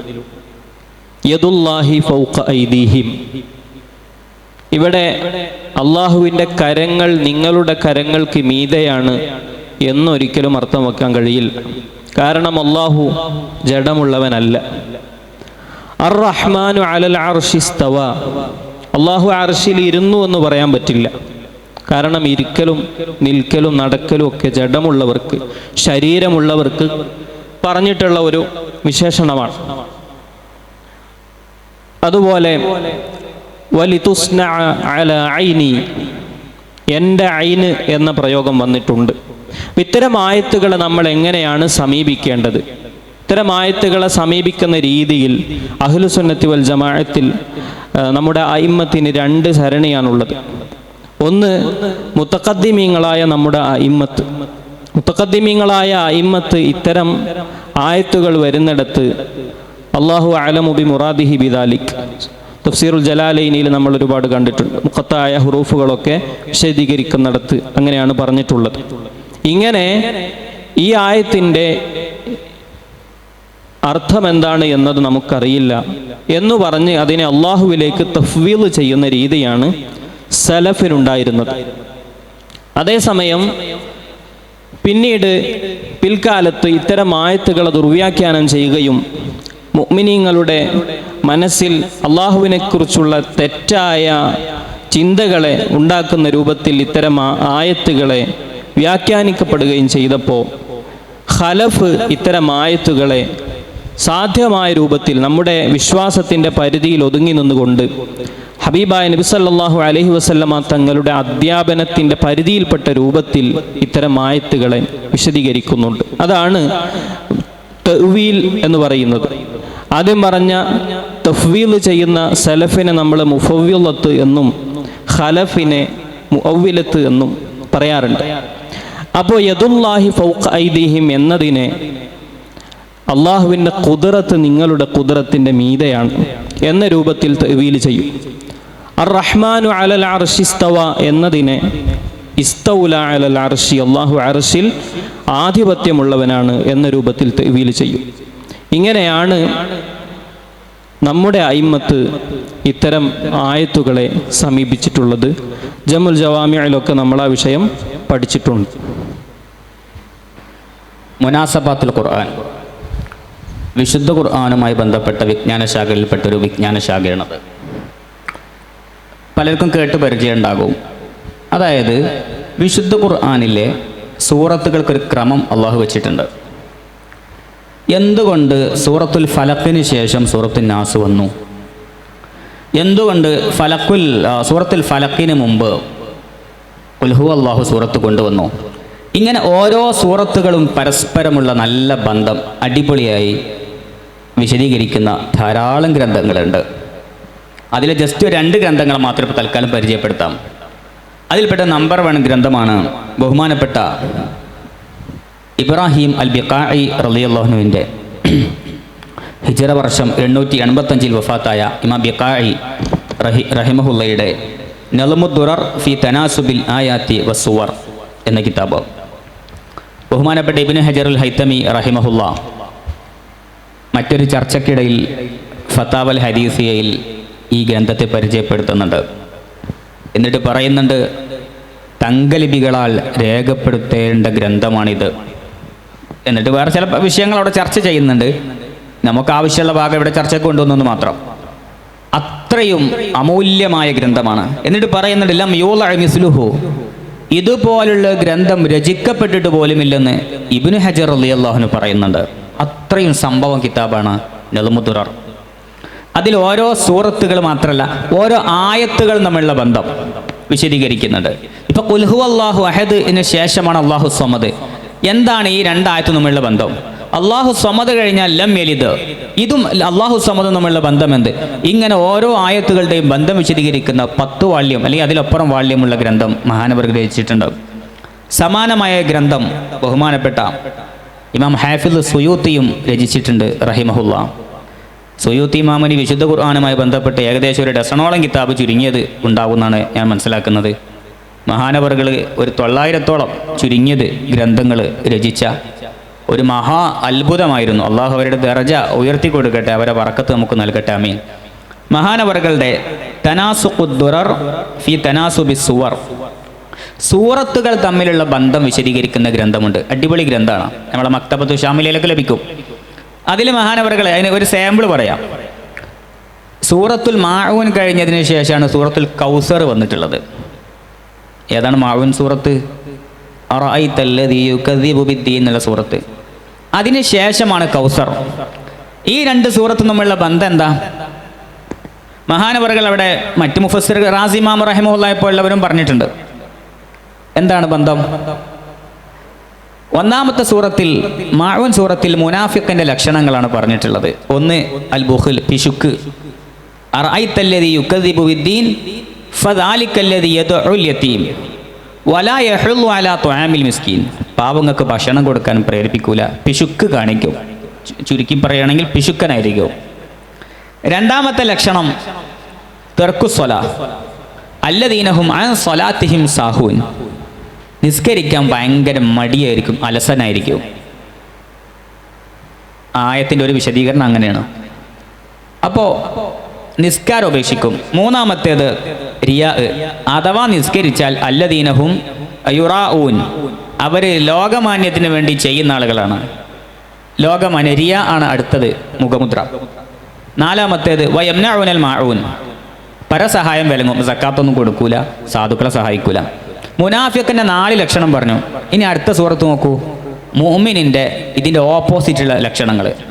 ഒന്ന്, ഇന്ന അഅ്തൈനാക്കൽ കൗസർ, നബിയെ നിങ്ങൾക്ക് നമ്മൾ ധാരാളം അനുഗ്രഹങ്ങൾ ഖൈറുൽ കസീർ നൽകിയിട്ടുണ്ട്. അപ്പോൾ നേരെ ഓപ്പോസിറ്റ്. മറ്റേ സ്ഥലത്ത് ആൾ പിശുക്കനാകുമ്പോൾ ഇവിടെ ധാരാളം നൽകി എന്നാണ് പറയുന്നത്. രണ്ടാമത്തേത്, അവിടെ അവൻ നിസ്കരിക്കാൻ മടിയനാണ്. ഇവിടെ ഫസ്വല്ലി റബ്ബിക, നബിയെ നിങ്ങൾ റബ്ബിന് നിസ്കരിക്കുക. സൊല്ലി, മറ്റോടത്ത് നിസ്കരിക്കാൻ മുനാഫിക്കിന് മടി. നബി സല്ലല്ലാഹു അലൈഹി വസല്ലം തങ്ങളോട് അവിടുത്തെ പിൻപറ്റിയവരോട് നിസ്കരിക്കാൻ പറയുന്നു. അതിന് നേരെ ഓപ്പോസിറ്റ്. പിന്നെ സൊല്ലി എന്ന് മാത്രമല്ല പറഞ്ഞത്, ഇല്ലി റബ്ബിക്ക, നിങ്ങളെ റബ്ബിൻ്റെ വജ്ഹിന് വേണ്ടി നിസ്കരിക്കണം. കഴിഞ്ഞ സൂറത്തിൽ റിയാഇന് വേണ്ടി നിസ്കരിക്കുന്ന ആളെ പറഞ്ഞു. അങ്ങനെയല്ല വേണ്ടിയത്, റബ്ബിന് വേണ്ടിയാകണം. അത് മാത്രമല്ല, അടുത്തത് അവന് സക്കാത്ത് കൊടുക്കൂല, പാവങ്ങളെ സഹായിക്കൂല.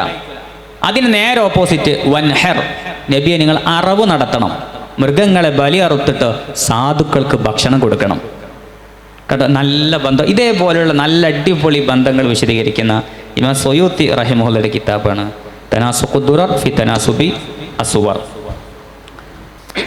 അതുപോലെ ഉലൂമുൽ ഖുർആനിലെ മറ്റൊരു ചർച്ചയാണ് ഗരീബുൽ ഖുർആൻ. ഖുർആനിൽ വന്നിട്ടുള്ള ഗരീബായ പദങ്ങളെ മാത്രം എടുത്ത് ചർച്ച ചെയ്യുന്ന കിതാബുകളുണ്ട്. എന്താണ് ഗരീബുൽ ഖുർആൻ? ഖുർആനിൽ ഗരീബായ പദങ്ങൾ വരാൻ പറ്റുമോ? നമ്മൾ മുഖ്തസർ ഓതിയപ്പോൾ ഫസാഹത്തിൻ്റെ ഡെഫിനിഷനിൽ പറഞ്ഞത് ഖുലൂസുഹു മിൻ തനാഫുരിൽ ഹറൂഫി, അവിടെ വമിനൽ ഗറാബത്ത് എന്ന് പറഞ്ഞിട്ടുണ്ട് അല്ലേ? ഗറാബത്ത് എന്നത് ഫസാഹത്തിനെതിരാണ്. ഖുർആന് ഫസീഹായ ഗ്രന്ഥം മാത്രമല്ല, അഫ്സഹായ ഗ്രന്ഥമാണ് അല്ലേ? ഏറ്റവും അബലഗായ അഫ്സഹായ ഗ്രന്ഥമാണ് ഖുർആൻ. പിന്നെ എങ്ങനെയാണ് അതിൽ ഫസാഹത്തിന് വിരുദ്ധമായ ഗരീബായ പദങ്ങൾ വരിക? അപ്പോൾ അവിടെ അയിമ്മത്ത് പറയുന്നുണ്ട്, ആ ഗറാബത്ത് കൊണ്ടുള്ള ഉദ്ദേശം ഗൈറു മഅലൂഫായ വഹ്ശിയായ വന്യമായ പ്രയോഗങ്ങളെയാണ് ആ ഗറാബത്ത് കൊണ്ട്. സാഹിത്യ ലോകത്ത് പരിചിതരായ ആളുകൾക്ക് പോലും ഇണക്കമില്ലാത്ത, പരിചയമില്ലാത്ത വന്യമായ കാടൻ ഭാഷ എന്നൊക്കെ പറയാൻ പറ്റുന്ന പദങ്ങളെയാണ് ഫസാഹത്തിനെതിരായിട്ടുള്ള ഗരീബായ പദങ്ങൾ എന്ന് പറയുന്നത്. അതേസമയം ഈ ഗരീബായ പദം എന്നതുകൊണ്ട് ഉദ്ദേശിക്കുന്നത് അത് നമുക്ക് നമുക്ക് ചിന്തിച്ചിട്ട് അതിന് ആശയം പറയാൻ പറ്റൂല. അതേസമയം ഈ പദത്തിന് സാഹിത്യകാരന്മാരായ ആളുകളൊക്കെ എന്തർത്ഥത്തിനാണ് ഇതിനെ പ്രയോഗിച്ചിട്ടുള്ളത് എന്ന രൂപത്തിലുള്ള പദങ്ങളെയാണ് ഗരീബായ പദങ്ങൾ എന്ന് പറയുന്നത്. അറബി ഭാഷ എന്നത് വളരെ പ്രവിശാലമായൊരു ലോകമാണ്. അതുകൊണ്ടാണല്ലോ നമ്മൾ ഉലൂമുൽ ഖുർആനിനെ കുറിച്ച്, ഉലൂമുൽ ലുഗയെക്കുറിച്ച്, കഴിഞ്ഞ അസാസ് ഉലൂമുൽ ലുഗയെക്കുറിച്ചായിരുന്നല്ലോ അല്ലേ? അതിൻ്റെ വ്യത്യസ്ത തലങ്ങളെക്കുറിച്ച് ചർച്ച ചെയ്തിട്ട് തീർന്നിട്ടില്ല. അപ്പോൾ അറബി ഭാഷ എന്നത് വളരെ പ്രവിശാലമായ കരകാണാക്കടലായി പരന്ന് കിടക്കുകയാണ്. ബഹുമാനപ്പെട്ട ഇമാമുന ഷാഫിഈ റളിയല്ലാഹു അൻഹു അവിടുത്തെ റിസാലയിൽ പറയുന്നുണ്ട്, ലാ യുഹീതു ബിൽ ലുഗത്തി ഇല്ലാ നബിയ്യുൻ. അറബി ഭാഷയെക്കുറിച്ച് സമഗ്രമായി അറിയുന്നത് ഒരു പ്രവാചകനെ കൊണ്ടല്ലാതെ കഴിയൂല. കാരണം പ്രവാചകൻ ആ ഒരു സമൂഹത്തിലേക്ക് അറബി സംസാരിക്കുന്ന എന്നല്ല, നബി സല്ലല്ലാഹു അലൈഹി വസല്ലമ തങ്ങൾ എല്ലാ ഭാഷയും സംസാരിക്കുന്ന ആളുകളിലേക്ക് നിയുക്തനായ പ്രവാചകനാണ്. അപ്പോൾ അറബി ഭാഷയിലെ എല്ലാ ഡയലക്റ്റുകളും അതിലുള്ള എല്ലാ വശങ്ങളെക്കുറിച്ചും നബി സല്ലല്ലാഹു അലൈഹി വസല്ലമ തങ്ങൾക്ക് അറിവുണ്ടായിരിക്കും. നമ്മൾ നഹ്വിൻ്റെ കിതാബ് ഓതിയപ്പോൾ ഹിമ്യരി ഗോത്രക്കാരനായ ഒരാൾ നബി സല്ലല്ലാഹു അലൈഹി വസല്ലമ തങ്ങളോട് അമിനം ബിർരിൻ അം സിയാമു ഫിം സഫർ എന്നൊരു ചോദ്യം അല്ലേ? അപ്പോൾ നബി സല്ലല്ലാഹു അലൈഹി വസല്ലം തങ്ങൾ അതേ ഭാഷയിൽ തന്നെ തിരിച്ചു പറഞ്ഞു, ലൈസ മിനം ബിർ അം സിയാമു ഫിം സഫർ. അപ്പോൾ നബി സല്ലല്ലാഹു അലൈഹി വസല്ലം തങ്ങൾ ഒരു നബിയെ സംബന്ധിച്ചിടത്തോളം ഭാഷയുടെ എല്ലാ വൈവിധ്യങ്ങളും അതിൻ്റെ എല്ലാ മൈന്യൂട്ടായ കാര്യങ്ങളും അറിയുന്നവരായിരിക്കും. അതേസമയം നബി അല്ലാത്ത ആളുകൾക്ക് അറബി ഭാഷയുടെ എല്ലാ തലങ്ങളും എത്തിപ്പിടിക്കുക എന്നത് സാധ്യമല്ല. അത്തരം പദങ്ങളെയാണ് ഖുർആനിലെ ഗരീബായ പദങ്ങൾ എന്നതുകൊണ്ട് ഉദ്ദേശിക്കുന്നത്.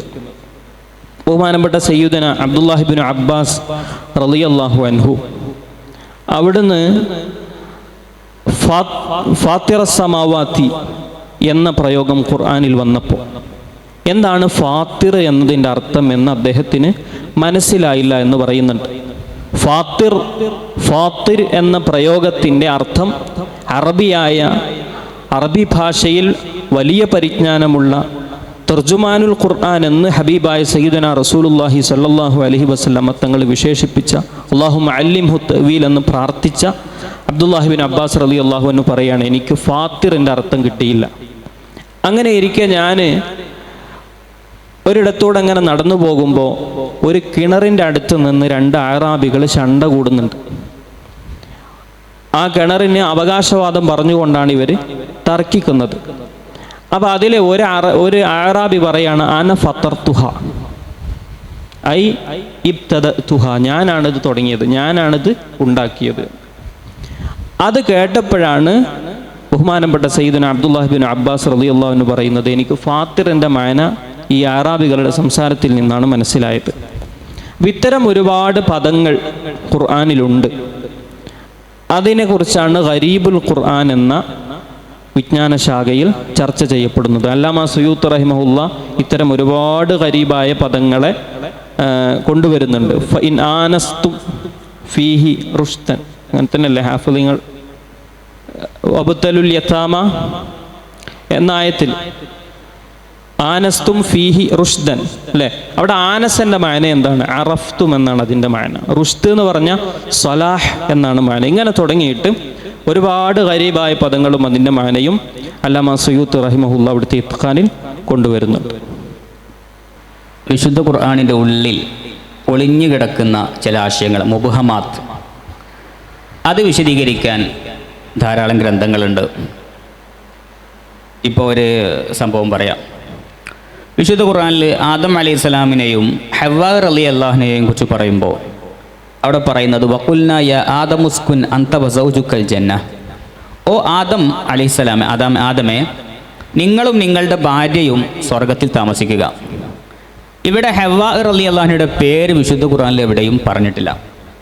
നിങ്ങളും നിങ്ങളുടെ ഭാര്യയും എന്തുകൊണ്ട് പേര് പറഞ്ഞില്ല? അത് ഇമാമുകൾ ചർച്ച ചെയ്യുന്നുണ്ട്. ഇങ്ങനെയുള്ള ഓരോ ചർച്ച, എന്നിട്ട് അതിൻ്റെ കാരണം കണ്ടെത്തുക. വളരെ രസമാണ്, അത്ഭുതമാണ്. അവിടെ പറയുന്നുണ്ട്, അന്ന് ഭൂമിയിൽ ആകെ ഒരു പെണ്ണേ ഉള്ളൂ, അല്ലെങ്കിൽ സ്വർഗത്തിലൊരു സ്ത്രീയേ ഉള്ളൂ. അത് ആദം അലൈഹിസ്സലാമിൻ്റെ ഭാര്യയാണ്. ഇത് സ്വർഗത്തു നിന്നല്ല പറയുന്നത്. ഉസ്കുൻ അൻത വസൗജുക്കൽ ജന്ന, സ്വർഗത്തെന്നാണ് പറയുന്നത്, ഭൂമിയിൽ നിന്നല്ല. അപ്പോൾ സ്വർഗത്തിലാകെ മനുഷ്യവർഗത്തിൽപ്പെട്ട 2 ആളേ ഉള്ളൂ. ഒന്ന് ആദം അലൈഹിസ്സലാം, മറ്റു ഭാര്യയേ ഉള്ളൂ. പിന്നെ അവിടെ ഇനി ഭാര്യൻ്റെ പേര് പറയേണ്ട ആവശ്യമില്ല, അത്രയും കൃത്യമാണ്. അതുകൊണ്ടാണ് പേര് പറയാതിരുന്നത്. അതുപോലെ തന്നെ വിശുദ്ധ ഖുർആനിൽ വേറെ ആയത്ത്, അലം തറ ഇലല്ലദീ ഹാജ ഇബ്രാഹീമ റബ്ബഹു, ഇബ്രാഹിം നബി അലൈഹി സ്വലാമിനോട് റബ്ബിൻ്റെ വിഷയത്തിൽ തർക്കിച്ച ഒരുത്തൻ, അവനെ പറ്റി പറയുന്നുണ്ട്. ആരാണ് ആളത്? ആരാ? നമ്രൂദ്. അവൻ്റെ പേര് ഖുർആനിൽ പറഞ്ഞിട്ടുണ്ടോ? ഇല്ല, പറഞ്ഞിട്ടില്ല. എന്താ പറയാതിരുന്നത്? ഇമാമുകൾ ചർച്ച ചെയ്യുന്നുണ്ട്. അതിന് കാരണം നമ്രൂദ് ഒരു മണ്ടനായിരുന്നു, ഒരു വിഡ്ഢിയായിരുന്നു. വിഡ്ഢിൻ്റെ പേരൊന്നും വെറുതെ പറഞ്ഞിട്ട് അവനൊരു പ്രശസ്തി ഉണ്ടാക്കണ്ട. കാരണം ഇബ്രാഹിം നബി അലൈഹി സ്വലാം പറഞ്ഞു, റബ്ബുനല്ലദീ യുഹ്യി വയുമീത്ത്. അങ്ങനെ എൻ്റെ ഓർമ്മ, എൻ്റെ റബ്ബ് ജീവിപ്പിക്കും ചെയ്യും മരിപ്പിക്കും ചെയ്യും. അപ്പോൾ നമ്രൂദ് പറഞ്ഞു, ആന ഉഹ്യി വയുമീത്ത്, ഞാനും ജീവിപ്പിക്കും മരിപ്പിക്കും ചെയ്യും എന്ന് പറഞ്ഞിട്ട് അവന് മണ്ടത്തരം ചെയ്തു. 2 ആളുകളെ വിളിച്ചു കൊണ്ടുവന്നിട്ട് ഒരുത്തനെ കൊന്നു. എന്നിട്ട് പറഞ്ഞു, ഞാനിപ്പം മരിപ്പിച്ചു, മറ്റേയാളെ ജീവിപ്പിച്ചു. ഇമ്മാതിരിയുള്ള മണ്ടത്തരാണ് അവൻ ചെയ്തിരുന്നത്. അതുകൊണ്ട് അവനോട് തർക്കിച്ചിട്ട് കാര്യമില്ല. അപ്പോൾ തൽക്കാലം ഇബ്രാഹിം നബി അലൈഹി സ്വലാം ഓൻ ചെയ്തത് വിഡ്ഢിത്താണ്, അത് വിഡ്ഢിത്താന്ന് അവനെന്നെ മനസ്സിലാകുന്നില്ല. അപ്പോൾ ഇബ്രാഹിം നബി അലൈഹി സ്വലാം അവനെ ഉത്തരം മുട്ടിച്ചു. എന്ത്? എത്തി ബിശംസി മിനൽ മശ്രിഖ്, എൻ്റെ റബ്ബായ അള്ളാഹു സൂര്യനെ കിഴക്കുന്ന് കൊണ്ടുവരുന്നുണ്ട്, അതുകൊണ്ട് ഫഗ്തി ബിഹാ മിനൽ മഗ്രിബ്, സൂര്യനെ നീ പടിഞ്ഞാറുന്ന് കൊണ്ടുപോടാന്ന് പറഞ്ഞു. അപ്പോൾ അവന് ഉത്തരം മുട്ടി. അതാ പിന്നെ അവൻ ആദ്യം പറഞ്ഞ ഉത്തരം തെറ്റാന്ന് അവനോട് തർക്കിച്ചിട്ട് കാര്യമല്ല, വേറെ ഏതേ നിലക്ക് ലോക്കാക്കിയിട്ടേ കാര്യമുള്ളൂ. അങ്ങനെ ഇബ്രാഹിം നബി അലൈഹി സ്വലാം അവനെ ഉത്തരം മുട്ടിച്ചു. അപ്പോൾ അവൻ അത്രയും മണ്ടപ്പനായതുകൊണ്ട് അവൻ്റെ പേര് വിശുദ്ധ ഖുർആൻ പരാമർശിച്ചില്ല. പക്ഷേ ഖുർആനിൽ ധാരാളം തവണ ഫിർഔൻ്റെ പേര് പറഞ്ഞിട്ടുണ്ട്. സംഗതി ഫിർഔന് വലിയ ധിക്കാരിയാണെങ്കിലും ഭയങ്കര ബുദ്ധിമാനായിരുന്നു എന്നാണ്. സംഗതി ആൾ ശരിയല്ലെങ്കിലും പേരെടുത്ത് പറയാൻ മാത്രമുള്ള ബുദ്ധിയും വിവേകമുള്ള നല്ല മണ്ടയുള്ള ആളായിരുന്നു, നല്ല ദക്കാ ആയിരുന്നു അയാൾ. അതുകൊണ്ട് ഫിർഔന്റെ പേര് ധാരാളം എടുത്തു പറഞ്ഞു. ഇങ്ങനെ കുറേ സംഭവങ്ങൾ ഇമാമികൾ ഉദ്ധരിക്കുന്നുണ്ട് ഈ വിഷയത്തിൽ. ബഹുമാനപ്പെട്ട ഇമാം ബദറുദ്ദീൻ ഇബ്നു ജമാഅ റളിയല്ലാഹു അൻഹുവിന് അത്തിബിയാൻ ഫി മുബ്ഹമാത്തിൽ ഖുർആൻ എന്ന കിതാബുണ്ട്. അതുപോലെ തന്നെ നമ്മുടെ പ്രിയപ്പെട്ട ഹാഫിൽ സുയൂത്തി റഹിമഹുള്ളയുടെ ഒരു കിതാബുണ്ട്, മുഫ്ഹിമാത്തുൽ അഖ്റാൻ ഫി മുബ്ഹമാത്തിൽ ഖുർആൻ എന്ന കിതാബ് മഹാനവറുകൾക്കുണ്ട്. അതുപോലെ തന്നെ വിശുദ്ധ ഖുർആനുമായി ബന്ധപ്പെട്ട് മറ്റൊരു വിജ്ഞാന ശാഖയാണ് തജ്വീദ്. അതിനെക്കുറിച്ച് ഉസ്താദ് കൂടുതൽ പറയാൻ യോഗ്യനാണ്, അതിലേക്ക് വരും. അതുമായി ബന്ധപ്പെട്ട ഒരു സംഭവം പറയാം. തജ്വീദിന് ഒരുപാട് ഗ്രന്ഥങ്ങൾ രചിച്ചിട്ടുണ്ട്. അതിൽ വലിയ അറിയപ്പെട്ട ഇമാമാണ് ഇമാം ജസീരി, ഇബ്നുൽ ജസീരി റളിയല്ലാഹു അൻഹു. ജസീരി എല്ലാവർക്കും അറിയാം. അതിന് ഒരുപാട് ഇമാമുകൾ ശർഹ് എഴുതിയിട്ടുണ്ട്. ഇമാം സക്കരിയ അൻസാരി റളിയല്ലാഹു അൻഹു എഴുതിയിട്ടുണ്ട്. അതേപോലെ തന്നെ അത് നമ്മൾ കണ്ടിട്ടുണ്ടാകും. അതേപോലെ തന്നെ ഇമാം മുല്ല അലിൽ ഖാരി റഹിമഹുല്ല എഴുതിയിട്ടുണ്ട്. ഈ മുല്ല അലിൽ ഖാരി റഹിമഹുല്ലാൻ്റെ ഒരു ഷറഹിൽ ഒരു സംഭവമുണ്ട്. അത് നമ്മളെ വിഷയമായിട്ട് ബന്ധമില്ലെങ്കിലും പറയുന്നത് നല്ലതായിരിക്കും തോന്നുന്നു. ഇപ്പോൾ ഏതോ ഒരു വ്യാജത്തൊരീക്കത്തുകാർ ഫാത്തിഹയിൽ 7 ഷെയ്ത്താൻ്റെ പേരുണ്ട്, അപ്പോൾ നമ്മൾ ഫാത്തിഹ ഓതുമ്പോൾ ശ്രദ്ധിക്കണം എന്ന് പറഞ്ഞ് ക്ലാസ് എടുക്കാറുണ്ട്. ഇപ്പോൾ അടുത്തൊരാൾ ചോദിച്ചിരുന്നു അങ്ങനെ 7 ഷെയ്ത്താൻ്റെ പേരെവിടെയെന്ന്.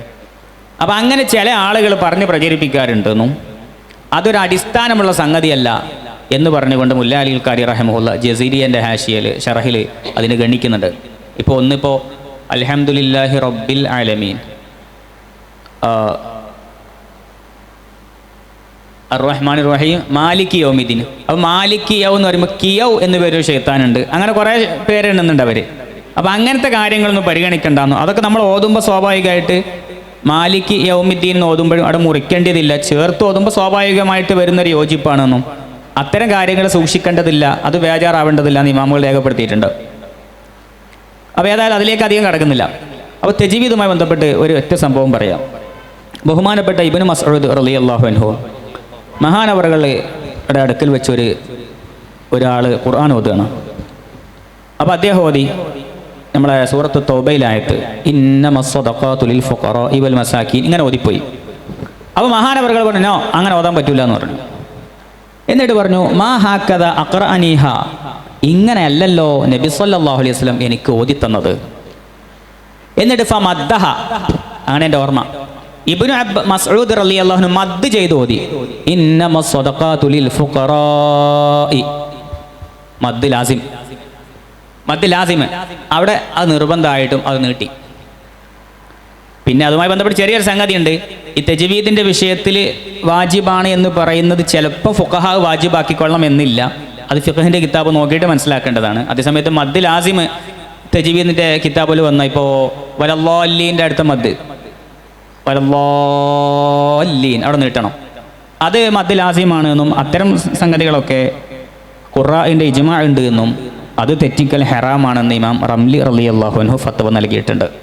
അതേസമയത്ത് മദ് ലാസിമും നിർബന്ധമില്ല, അത് സുന്നത്തേ ഉള്ളൂ എന്നുള്ള അഭിപ്രായങ്ങൾ ഫത്വഹിൽ അല്ലാമലും മറ്റൊക്കെ കാണാം. അപ്പോൾ ഈ മുജവ്വിദീങ്ങൾ പറയുന്നത് ഒരു പക്ഷേ അനിവാര്യത എന്ന അർത്ഥത്തിനാകാം. ഏതായാലും ഫിഖഹിയായ മസാല അതുമായി ബന്ധപ്പെട്ടതും കൂടെ ഒരു കൂടുതൽ പരിധി മനസ്സിലാക്കുന്നത് ചിലപ്പോൾ കൂടുതൽ ഉപകാരപ്പെടുമെന്ന് സാന്ദർഭികമായി ഉണർത്തുകയാണ്. അപ്പോൾ ഇബ്നു മസ്ഊദ് റളിയല്ലാഹു അൻഹുമായി ബന്ധപ്പെട്ട ആ സംഭവം അത് ബഹുമാനപ്പെട്ട ഇമാം ഹാഫിളുൽ ഹൈസമി റഹിമഹുല്ല മജ്മുഉ സവാഇദിൽ ഉദ്ധരിക്കുന്നുണ്ട്. നല്ല ശരിയായ പരമ്പരയോടുകൂടി സ്വീകാര്യോഗ്യമായ പരമ്പരയോടുകൂടി ഉദ്ധരിച്ചതേ കാണാം. അപ്പോൾ തജ്വീദ് എന്ന് പറയുന്നത് ഇപ്പോൾ അടുത്ത ആരും തട്ടിക്കൂട്ടി ഉണ്ടാക്കിയതൊന്നുമല്ല, അത് നബി സല്ലല്ലാഹു അലൈഹി വസല്ലം തങ്ങളുടെ കാലം മുതൽ തന്നെ രൂപപ്പെട്ടു വന്നതാണ്. മറ്റൊരു പ്രധാനപ്പെട്ട ചർച്ച, നബി സല്ലല്ലാഹു അലൈഹി വസല്ലം തങ്ങൾ പറഞ്ഞിട്ടുണ്ട് ഇന്ന ഹാദൽ ഖുർആന ഉൻസില അലാ സബഅത്തി അഹ്റുഫിൻ ഫഖറഊ മാ തയസ്സറ മിൻ. ഈ ഖുർആൻ 7 അഹ്റുഫിലായിട്ടാണ് എനിക്ക് ഇറക്കപ്പെട്ടിട്ടുള്ളത്. നിങ്ങൾക്ക് സൗകര്യമായത് നിങ്ങൾക്ക് അതിൽ നിന്ന് ഓതാം എന്ന് നബി സല്ലല്ലാഹു അലൈഹി വസല്ലമ തങ്ങളിൽ നിന്ന് വന്ന ഒരു ഹദീസുണ്ട്. ഉലൂമുൽ ഖുർആനിലെ പ്രധാനപ്പെട്ട ഒരു ചർച്ച തന്നെയാണ് സബഅത്തു അഹ്റുഫ്. എന്താണ് ഈ സബഅത്തു അഹ്റുഫ് കൊണ്ടുള്ള ഉദ്ദേശം? ഒരിക്കൽ സയ്യിദുനാ ഉമർ ഇബ്നുൽ ഖത്താബ് റളിയല്ലാഹു അൻഹു ഹിഷാം റളിയല്ലാഹു അൻഹുവിൻ്റെ ഹിഷാം ഇബ്നു ഹക്കീം റളിയല്ലാഹു അൻഹുവിൻ്റെ പിറകിൽ നിന്ന് നിസ്കരിക്കുകയാണ്. അദ്ദേഹം ഓതുന്ന സമയത്ത് സൂറത്തുൽ ഫുർഖാനാണ് ഓതുന്നത്. പക്ഷേ ഉമർ റളിയല്ലാഹു അൻഹു നബി സല്ലല്ലാഹു അലൈഹി വസല്ലമ തങ്ങളിൽ നിന്ന് കേട്ട ഒരു ശൈലിയിലുള്ള ഓത്തല്ല അദ്ദേഹത്തിന് കേൾക്കാൻ കഴിഞ്ഞത്. ഉമർ റളിയല്ലാഹു അൻഹുവിൻ്റെ സ്വഭാവം നമുക്കൊക്കെ അറിയാലോ, നിസ്കാരാണ്. ഉമർ റളിയല്ലാഹു അൻഹു പറയാണ്, ഞാൻ നിസ്കാരമായതുകൊണ്ട് ഞാൻ അദ്ദേഹത്തിൻ്റെ കോളർ പിടിച്ച് നിസ്കാരത്തിൽ തന്നെ പിടിച്ച് വലിക്കാൻ ഞാൻ അടുത്തു, പക്ഷേ നിസ്കാരമായതുകൊണ്ട് ഞാനത് ചെയ്തില്ല. നിസ്കാരം കഴിഞ്ഞപ്പോൾ ഞാൻ ഹിഷാം എന്നവരോട് ചോദിച്ചു, മൻ അഖറഅക ഹാദ, ആരത് ഓതി തന്നത്? അപ്പോൾ അദ്ദേഹം പറഞ്ഞു, എനിക്ക് നബി സല്ലല്ലാഹു അലൈഹി വസല്ലം തങ്ങൾ ഓതി തന്നതാണ്. ഉമർ റളിയല്ലാഹു അൻഹു പറഞ്ഞു, നീ കളവ് പറയണ്ട എന്ന് പറഞ്ഞ് അദ്ദേഹത്തിൻ്റെ കോളർ പിടിച്ച് വലിച്ച് നേരെ ഇലാ ഹദ്റത്ത് റസൂലില്ല സല്ലല്ലാഹു അലൈഹി വസല്ലം, നബി സല്ലല്ലാഹു അലൈഹി വസല്ലം തങ്ങൾ അടുത്തേക്ക് കൊണ്ടുപോയി. എന്നിട്ട് പറഞ്ഞു, തങ്ങളെ ഈ ഹിഷാം ഖുർആന് കളവായ രൂപത്തിൽ ഓതിയിട്ടുണ്ട് എന്ന് പറഞ്ഞു. അപ്പം നബി സല്ലല്ലാഹു അലൈഹി വസല്ലം തങ്ങൾ പറഞ്ഞു, അർസിൽഹു യാ ഉമർ, ആ കോളർമെന്ന് കൈയെടുക്കുമറേ, അദ്ദേഹത്തെ ഒന്ന് ഫ്രീ ആക്ക്. എന്നിട്ട് ഹിഷാം തങ്ങളോട് പറഞ്ഞു, നിങ്ങൾ എന്താണ് ഓതിയത് അതൊന്ന് ഓതാൻ വേണ്ടി പറഞ്ഞു. ആ സമയത്ത് ഹിഷാം എന്നവർ ഓതിക്കൊടുത്തപ്പോൾ അത് പൂർണ്ണമായും കേട്ടതിൻ്റെ ശേഷം നബി സല്ലല്ലാഹു അലൈഹി വസല്ലം തങ്ങൾ പറഞ്ഞു, ഹക്കദ ഉൻസിലത്ത്, ഇങ്ങനെ ഇത് അവതരിക്കപ്പെട്ടിട്ടുണ്ട്. അങ്ങനെ ഹിഷാം റളിയല്ലാഹു അൻഹു ഓതിയതിനെയും നബി സല്ലല്ലാഹു അലൈഹി വസല്ലം തങ്ങൾ ശരിവെച്ച് കൊടുക്കുന്നുണ്ട്. എന്നിട്ട് നബി സല്ലല്ലാഹു അലൈഹി വസല്ലം തങ്ങൾ പറഞ്ഞു, ഇന്ന ഹാദൽ ഖുർആന ഉൻസില അലാ സബ്അത്തി അഹ്റുഫ്, ഈ ഖുർആൻ 7 അഹ്റുഫുകളിലായിട്ട് ഓതപ്പെട്ടിട്ടുണ്ട്. ഫഖറഉ മാ തയസ്സറ മിൻഹു, അതുകൊണ്ട് നിങ്ങൾക്ക് അതിലേറ്റവും എളുപ്പമായി തോന്നുന്നത് നിങ്ങൾക്ക് ഓതാം എന്ന് ഉമർ റളിയല്ലാഹു അൻഹുവിനോട് നബി സല്ലല്ലാഹു അലൈഹി വസല്ലം തങ്ങൾ പറയുന്നുണ്ട്. ഇവിടെ ഈ ഒരു സബ്അത്തു അഹ്റുഫിൽ ഖുർആൻ അവതരിക്കാനുള്ള പശ്ചാത്തലം നബി സല്ലല്ലാഹു അലൈഹി വസല്ലം തങ്ങൾ പറയുന്നുണ്ട്. നബി സല്ലല്ലാഹു അലൈഹി വസല്ലം തങ്ങൾ ജിബ്രീൽ അലൈഹിസ്സലാത്തു വസ്സലാമിനോട് പറയുകയാണ്, ഇന്നി ബുഇസ്തു ഇലാ ഉമ്മത്തിൻ ഉമ്മീന ഫീഹിം അശ്ശൈഖ് അൽഫാനി വൽ അജൂസുൽ കബീറ വൽ ഗുലാം, ഞാൻ നിയോഗിക്കപ്പെട്ടിട്ടുള്ള സമൂഹം, അവരിൽ വയസ്സന്മാരുണ്ട്, വളരെ പ്രയാദിക്കം ചെന്നവരുണ്ട്, അതുപോലെ ചെറിയ കുട്ടികളുണ്ട്, എല്ലാവരും അടങ്ങുന്നതാണ് എൻ്റെ പ്രബോധിത സമൂഹം. അതുകൊണ്ട് എഴുത്തും വായനയും അഭ്യസിക്കാത്ത ഒരു സമൂഹത്തിലേക്ക് ഖുറൈശികളുടെ ഭാഷയിൽ മാത്രം ഖുർആൻ അവതരിക്കുമ്പോൾ ബാക്കിയുള്ള ആളുകൾക്ക് അതിനെ സ്വീകരിക്കുക എന്നുള്ളത് പ്രയാസമായിരിക്കും. ഇന്ന് അതിൻ്റെ ഒരു പ്രയാസം ഒരു പക്ഷേ മനസ്സിലാകില്ല. കാരണം ഇന്ന് സ്റ്റാൻഡേർഡായിട്ടുള്ള ഒരു ലാംഗ്വേജ്, അതിൻ്റെ ഒരു ലിപി ഒക്കെ ഇന്ന് നിലവിലുണ്ട്. ആ കാലഘട്ടത്തിൽ അങ്ങനെ ഇല്ല. എന്ന് വെച്ചാൽ ആളുകൾക്ക് എല്ലാവർക്കും അറബി ഭാഷ വളരെ സുന്ദരമായി സംസാരിക്കും, സുന്ദരമായി കവിതകൾ പാടും, ഇങ്ങനെയൊക്കെ ഉണ്ടെങ്കിലും അത് എഴുതിയത് വായിക്കാനുള്ള സ്കില്ല് ആ കാലഘട്ടത്തിൽ വ്യാപകമായി ഇല്ല. ഇങ്ങനെ വരുമ്പോൾ വളരെ പ്രായം ചെന്ന ആളുകൾ, പ്രത്യേകിച്ച് മറ്റു ഗോത്രങ്ങളിലൊക്കെയുള്ള ആളുകളെ സംബന്ധിച്ചിടത്തോളം ഖുറൈശികളുടെ ഭാഷയിൽ ഖുർആനിനെ ഒരു എഴുതി വെക്കപ്പെട്ടതൊന്നും ഇല്ലാത്ത നിലക്ക് അതിനെ കേട്ടുകൊണ്ട് പഠിക്കുക എന്നുള്ളത് പ്രയാസമായിരിക്കും. അതുകൊണ്ടാണ് നബി സല്ലല്ലാഹു അലൈഹി വസല്ലം തങ്ങൾ ജിബ്രീൽ അലൈഹിസ്സലാത്തു വസ്സലാമിനോട് ഇങ്ങനെ ആവശ്യപ്പെട്ടത്. അങ്ങനെ ബഹുമാനപ്പെട്ട ജിബ്രീൽ അലൈഹിസ്സലാത്തു വസ്സലാം നബി സല്ലല്ലാഹു അലൈഹി വസല്ലം തങ്ങളോട് പറയുകയാണ്, ഫമുർഹും ഫല്യഖറഉൽ ഖുർആന അലാ സബ്അത്തി അഹ്റുഫ്, അതുകൊണ്ട് തങ്ങളെ അങ്ങ് അവരോട് കൽപ്പിച്ചോളൂ, അവർ ഖുർആനിനെ 7 അഹ്റുഫുകളിൽ ഓതിക്കൊള്ളട്ടെ എന്ന് നബി സല്ലല്ലാഹു അലൈഹി വസല്ലം തങ്ങളോട് ജിബ്രീൽ അലൈഹിസ്സലാത്തു വസ്സലാം പറയുന്നുണ്ട്. ഇങ്ങനെയാണ് ഖുർആനിൻ്റെ പാരായണങ്ങളിലുള്ള വൈവിധ്യം ഉണ്ടാകുന്നതിൻ്റെ പിന്നിലുള്ള കാരണം എന്ന് മഹാന്മാരായ ഇമ്മത്ത് ഈ ഹദീസിനെ വിശദീകരിച്ചുകൊണ്ട് പറയുന്നുണ്ട്. ഇവിടെ സബ്അത്തു അഹ്റുഫ് എന്ന് പറഞ്ഞ ഈ സബ്അത്തിൻ്റെ നിദാനം എന്താണ് എന്നതിനെക്കുറിച്ച് മഹാന്മാർ പല ചർച്ചകളും നടത്തുന്നുണ്ട്. അതിൽ ബഹുമാനപ്പെട്ട ഇമാം ഇബ്നുൽ ജസരി റഹിമഹുല്ല നേരത്തെ പരാമർശിക്കപ്പെടുകയുണ്ടായി. തജ്വീദിലെ ഏറ്റവും അറിയപ്പെട്ട ഇമാമുകളിൽപ്പെട്ട ഇമാം ഇബ്നുൽ ജസരി റഹിമഹുല്ല അദ്ദേഹം പറയുന്നുണ്ട്, ഞാൻ ഖിറാഅത്തുകളെ കൂട്ടത്തിൽ സഹീഹായത്, മുത്തവാത്തിറായത്, ഷാദായത്, മുൻകറായത്, ഇങ്ങനെ തുടങ്ങിയ എല്ലാ ഖിറാഅത്തും ഞാൻ പരിശോധിക്കുകയുണ്ടായി. അങ്ങനെ മൊത്തം ഖിറാഅത്തുകളിലുള്ള വൈവിധ്യങ്ങളെ, ഈ അഹ്റുഫിന് അഇമ്മത്ത് മഅന വെച്ചത് ഔജുഹുൽ ഖിറാഅ എന്നാണ്. ഖിറാഅത്തിലുള്ള ഖിറാഇയായിട്ടുള്ള വുജൂഹുകളെയാണ് ഈ അഹ്റുഫ് എന്നതുകൊണ്ട് ഉദ്ദേശിക്കുന്നത്, അല്ലാതെ അക്ഷരം എന്ന അർത്ഥത്തിലുള്ള ഹർഫ് അല്ല ഇവിടെ. ഹർഫിന് തൊറഫ് എന്നും പല അർത്ഥങ്ങളുണ്ടല്ലോ. അപ്പോൾ ഇബ്നുൽ ജസരി റഹിമഹുല്ല പറയുന്നത്, ഞാൻ ഈ എല്ലാ ഖിറാഅത്തും പരിശോധിച്ചിട്ട് എനിക്ക് കണ്ടെത്താൻ കഴിഞ്ഞത് 7 നിലക്കുള്ള വൈവിധ്യങ്ങളാണ് ഇതിലെ മൊത്തം നമുക്ക് കാണാൻ കഴിയുക. ഒന്ന്, അക്ഷരത്തിൻ്റെ ഘടനയിലോ അർത്ഥത്തിലോ മാറ്റമില്ലാത്ത വൈവിധ്യങ്ങൾ, ബുഖ്ലി എന്ന പദത്തിലെ വ്യത്യസ്ത ഹറക്കത്തുകൾ വെച്ചുള്ള വായന പോലെ. അതുപോലെ ഫതലഖ ആദമു മിർ റബ്ബിഹി കലിമാത്തി, ഇവിടെ മഅനയിൽ മാത്രം മാറ്റമുണ്ട്, അതേസമയം അതിൻ്റെ ക്രമത്തിലൊന്നും മാറ്റമില്ല. ഇവിടെ ഫതലഖ ആദമ മിർ റബ്ബിഹി കലിമാത്തുൻ എന്ന വായനയുമുണ്ട്. അതേപോലെ ഹർഫിൽ മാത്രമുള്ളത്, മഅനയിലും ഹർഫിലും മാറ്റമുള്ളത്, തബ്ലു എന്നത് തത്ലു എന്നും ഖിറാഅത്തുള്ളതുപോലെ. അതുപോലെ ബസ്ത എന്നത്, അതുപോലെ സിറാത്ത എന്നതിലൊക്കെയുള്ള അർത്ഥത്തിൽ മാറ്റമില്ല, അതേസമയം പദത്തിൻ്റെ സൂറത്തിൽ മാറ്റമുണ്ട്. സൂറത്തിലും മഅനയിലും മാറ്റമുള്ള ഫസ്ഔ, ഫംലു പോലെയുള്ള ഖിറാഅത്തുകൾ. അതേപോലെ ക്രമത്തിൽ മാത്രം മാറ്റമുള്ളത് ഫയഖ്തുലൂന വയുഖ്തലൂന എന്നിടത്ത് ഫയുഖ്തലൂന വയഖ്തുലൂന പോലെയുള്ള. അതുപോലെ സിയാദത്ത് നുഖ്സാനുള്ള മാറ്റങ്ങൾ, വവസ്സ എന്നും വൗസ എന്നുമുള്ള ഖിറാഅത്ത്. ഇങ്ങനെ മൊത്തം ഖിറാഅത്തുകളെ ഞാൻ പരിശോധിച്ചപ്പോൾ ആകെയുള്ള വൈവിധ്യങ്ങൾ ഈ 7 മാത്രമേ പരിമിതപ്പെടുകയുള്ളൂ. ഒരു വിഷയത്തിൽ 7 ഒരിക്കലും വൈവിധ്യങ്ങൾ കടന്നു വരുന്നില്ല എന്ന് മഹാനായ ഇബ്നുൽ ജസരി റഹിമഹുല്ല ഈ ഹദീസിനെ വിശദീകരിച്ചുകൊണ്ട് പറയുന്നുണ്ട്. വ്യത്യസ്ത ഖിറാഅത്തുമായി നല്ലൊരു സംസാരം വന്നു. അതുമായി ബന്ധപ്പെട്ട് 1-2 കാര്യങ്ങൾ കൂടെ. വിശുദ്ധ ഖുർആനിൻ്റെ മുതവാത്തിറായ, നമുക്ക് നിസ്കാരത്തിലടക്കം ഓതാൻ പറ്റിയ 10 ഖിറാഅത്തുകളുണ്ട്. അത് ഓരോന്നും ഇവിടെ വിശദീകരിക്കേണ്ട സ്ഥലമല്ല. 10 ഖിറാഅത്ത് ഇമാം അയിമ്മത്തും അവർക്ക് ഓരോ അയിമ്മത്തിനും 2 റാവിമാരടക്കം വേണമെങ്കിൽ 20 ഖിറാഅത്ത് എന്ന് വേണമെങ്കിൽ പറയാം ഒരർത്ഥത്തിന്. അതിന് പുറമെ പിന്നെ 4 ഖിറാഅത്തുണ്ട്, ഷാദായ ഖിറാഅത്ത്. അത് നിസ്കാരത്തിലോ മറ്റോ ഓതാൻ പാടില്ല. അത് ഖുർആനാണെന്ന് പറഞ്ഞ് ഓതാനും പാടില്ല, തെറ്റാണ്. ഈ 10 ഖിറാഅത്തും നിസ്കാരത്തിൽ ഉപയോഗപ്പെടുത്താമെന്ന് തിർശീഹ് പോലുള്ള കിതാബുകളിലൊക്കെ പറയുന്നുണ്ട്. അതുമായി ബന്ധപ്പെട്ട് 1-2 കാര്യങ്ങൾ ഈ ഖിറാഅത്തിൽ. അപ്പോൾ 10 ഖിറാഅത്ത് എന്ന് പറയുമ്പോൾ ഓരോ ആയത്തും 10 രൂപത്തിൽ, അല്ലെങ്കിൽ 7 ഖിറാഅത്ത് എന്ന് പറയുമ്പോൾ ഓരോ ആയത്തും 7 രൂപത്തിൽ ഓതുക എന്നൊരു സിസ്റ്റം ഉണ്ടെന്ന് തെറ്റിദ്ധരിക്കാൻ പാടില്ല. ചില ആയത്തുകളിൽ 7 ഖിറാഅത്തിലും അല്ലെങ്കിൽ 10 ഖിറാഅത്തിലും ഒരുപോലെ ആയിരിക്കും ഉണ്ടാവുക. എന്നാൽ ചില സ്ഥലത്ത് മാറ്റം ഉണ്ടാവും. ഇപ്പോൾ നേരത്തെ ഉസ്താദ് സൂചിപ്പിച്ചതുപോലെ, ഇപ്പോൾ സിറാത്ത എന്ന സ്ഥലത്ത് അവിടെ ഇപ്പോൾ നമ്മൾ ഫാത്തിഹയിൽ സാധാരണ സാദാണ് ഓതൽ. ഈ തുബാക്ക് ഇസ്തിഅലാക്കുള്ള രൂപത്തിൽ സാദാണ് ഉച്ചരിക്കാറുള്ളത്. വായ നിറഞ്ഞ് നാവ് മേലോട്ടൊക്കെ പൊങ്ങി അവർ അണ്ണാക്കിലേക്ക് നാവിൻ്റെ മുരട് തട്ടുന്ന രീതിയിലാണ് നമ്മൾ ഉച്ചരിക്കാറുള്ളത്. അങ്ങനെയാണ് ഉച്ചരിക്കേണ്ടത്.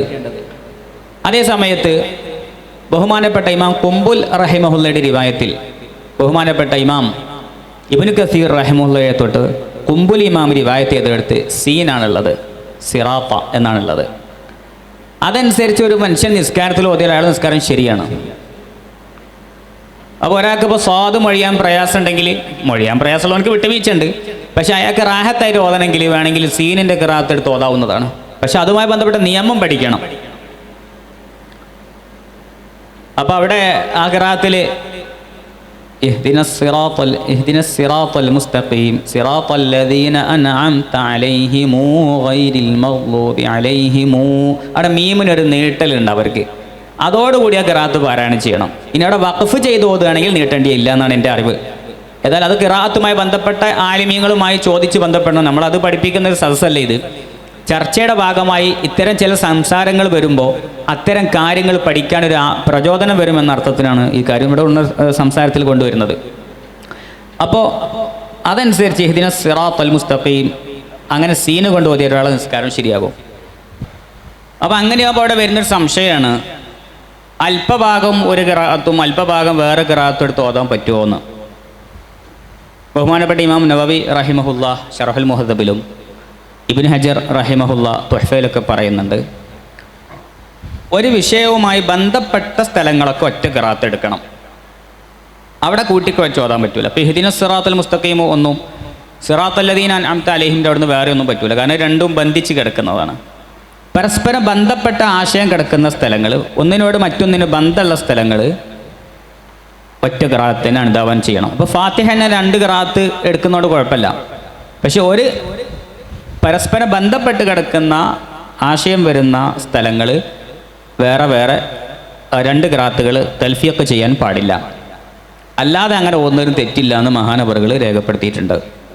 എങ്കിലും ഓതുന്ന സമയത്ത് ഒരൊറ്റ ഖിറാഅത്ത് തന്നെ, ഏതെങ്കിലും ഒരൊറ്റ ഖിറാഅത്തിലൂടെ പൂർണ്ണമായി ഒരു സൂറത്ത് ഓതൽ തന്നെയാണ് ഉത്തമമെന്ന് ഇമാമിയങ്ങൾ വിശദീകരിച്ചിട്ടുണ്ട്.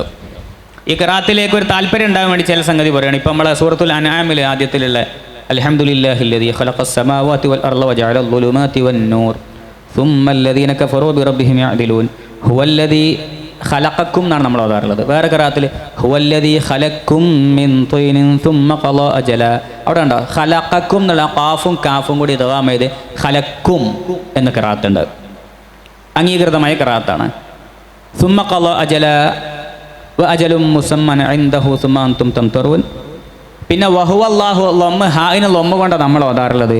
ഹായിന് സുക്കൂന് കൊണ്ട് വഹുവല്ലാഹു ഫിസ് സമാവാതി വഫിൽ അർദ് യഅലമു സിർറക്കും വജഹ്റക്കും വയഅലമു മാ തക്സിബൂൻ എന്ന് നമ്മൾ ഓതാറുള്ളത്.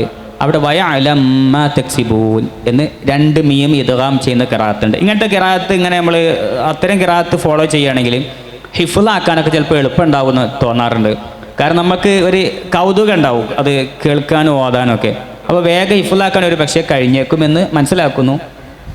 അതേപോലെ നമ്മൾ ആയത്തുൽ കുർസിയിൽ യഅലമു മാ ബൈന ഐദീഹിം എന്നുള്ളിടത്ത് യഅലം മാ ബൈന ഐദീഹിം അങ്ങനെ ഖിറാഅത്തുണ്ട്. പക്ഷെ അത് ഓതുമ്പോൾ ആയത്തുൽ കുർസി പൂർണ്ണമായും ഇനി അതുമായി ബന്ധപ്പെട്ട മുമ്പോ ശേഷമുള്ള ആയത്തിൽ അതുമായി ബന്ധപ്പെട്ട വിഷയമാണ് പറയുന്നതെങ്കിൽ ആ ആശയം ഉൾക്കൊള്ളുന്ന ഏരിയ മുഴുവൻ ആ ഖിറാഅത്താക്കാൻ വേണ്ടി ശ്രദ്ധിക്കൽ നിർബന്ധമാണ്, അനിവാര്യമാണ്. അതുപോലെ ഈ ഖിറാഅത്തുകളെ കുറിച്ച് നോക്കുമ്പോൾ ഒരു ഭയങ്കര ധാരാളം അഭിപ്രായ വ്യത്യാസങ്ങളൊന്നുമില്ല. ഒരു പദം എഴുതി അതിനെ 2 രീതിയിൽ വായിക്കുന്നത് സ്ഥലങ്ങൾ. എഴുത്തിലിപ്പോൾ പുള്ളിയൊന്നുമില്ലെങ്കിൽ അല്ലെങ്കിൽ ഹറക്കത്തൊന്നുമില്ലെങ്കിൽ ഒരുപോലെ ഉണ്ടാവുക. വായന 2 രൂപത്തിലായിരിക്കും. ഇപ്പം നുൻഷിറുഹ നുൻഷിസുഹ എന്ന രൂപത്തിലുണ്ട്. അവിടെ പുള്ളിയാക്കാണ്ട് ഒഴിവാക്കിയാൽ ഒരുപോലെ ഉണ്ടാവുക. പുള്ളിയൊക്കെ അറബി ഭാഷയിൽ വന്നത് ഏകദേശം ഹിജ്റ 200-ന് ശേഷമാണ് എൻ്റെ ഓർമ്മയിൽ. അതുവരെ പുള്ളിയൊന്നുമില്ല, അക്ഷരങ്ങളുടെ ഷേപ്പ് കണ്ടിട്ടാണ് തീരുമാനിക്കുക. ഇപ്പം അതിലേക്ക് കടക്കുന്നില്ല. ഇനി ഇപ്പോൾ നമ്മളെപ്പോഴും ഓതുന്ന ആയത്താണ് ലഖദ് കാന ലക്കും ഫീ റസൂലില്ലാഹി ഉസ്വത്തുൻ ഹസന. അവിടെ ഒരു ഖിറാഅത്തുണ്ട് ലഖദ് കാന ലക്കും ഫീ റസൂലില്ലാഹി ഇസ്വത്തുൻ ഹസന.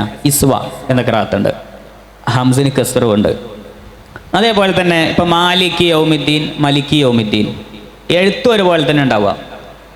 ഉസ്വയും ഇസ്വയും എഴുത്തും ഒരുപോലെ തന്നെയാണ്. അതേപോലെ തന്നെ ഖദ് അഫ്ലഹൽ മൂമിനൂൻ ഹംസൊക്കെ തെസ്ഹീലാക്കി. നമ്മൾ ജലാലനിയിലൊക്കെ ഉണ്ടാവും ഇവിടെ തെസ്ഹീൽ മറ്റേതെന്നൊക്കെ.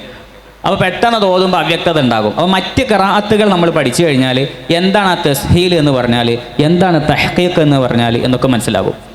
അപ്പോൾ ഖദ് അഫ്ലഹൽ മൂമിനൂൻ എന്ന ഹംസുകളൊക്കെ തെസ്ഹീലാക്കി വിടുന്ന ഖിറാഅത്തുണ്ട്. എഴുത്തിൽ 2 വാവ് മോഡലിന് എടുക്കുന്നുണ്ടാവുക. അതേപോലെ തന്നെ ഇപ്പോൾ യാസീനിൽ ഫി ഷുഗുലിൻ നമ്മളെങ്ങനെ ഓതൽ? ഫി ഷുഗുലിൻ ഫാക്കിഹൂൻ എന്നാണോ ഷുഗുലിൻ സുക്കൂൻ കൊണ്ടാണോ? അത് സംശയാക്കിയ സംശയം വരും അവിടെ. നമ്മളെ ഖിറാഅത്ത് അനുസരിച്ച് ഫി ഷുഗുലിൻ ലൊമ്മ കൊണ്ടാണ്. അതേസമയത്ത് ഫി ഷുഗുലിൻ സുക്കൂന് കൊണ്ട് ഖിറാഅത്തുണ്ട്. അപ്പോൾ ഇങ്ങനെ വ്യത്യസ്ത ഖിറാഅത്തുകൾ നോക്കുകയാണെങ്കിൽ ഒരേ എഴുത്ത് തന്നെ 2 രീതിയിൽ വായിക്കാൻ പറ്റുന്നത് 1315 സ്ഥലത്താണ് വിശുദ്ധ ഖുർആനിൽ വന്നിട്ടുള്ളത്. ഒരെഴുത്ത് തന്നെ 3 രീതിയിൽ വായിക്കേണ്ട സ്ഥലങ്ങൾ 105 തവണ 105 പദങ്ങൾ വന്നിട്ടുണ്ട്. അതേപോലെ തന്നെ 4 രീതിയിൽ വായിക്കേണ്ടത് 24 സ്ഥലത്താണ്. 5 രീതിയിൽ വായിക്കാൻ പറ്റുന്നത് 3 പദങ്ങളിലാണ് വന്നിട്ടുള്ളത്. 3 പദങ്ങളിലാണ് വന്നിട്ടുള്ളത്. ഒരു പദം തന്നെ ആവർത്തിച്ച് വന്നിട്ടൊക്കെ ഉണ്ടാകും, പക്ഷേ 3 പദങ്ങളിലാണ് വന്നിട്ടുള്ളത്. അപ്പോൾ അത്തരം കാര്യങ്ങളൊക്കെ നമ്മളിങ്ങനെ പരിധി പഠിക്കുമ്പോൾ ഒരു ആവേശം അതിൽ ലഭിക്കും. ഇനി അതുമായി ബന്ധപ്പെട്ട ഒരു കാര്യം കൂടെ, വിശുദ്ധ ഖുർആനിൽ നിന്ന് വ്യത്യസ്ത മതവിധികൾ കണ്ടെത്തുക.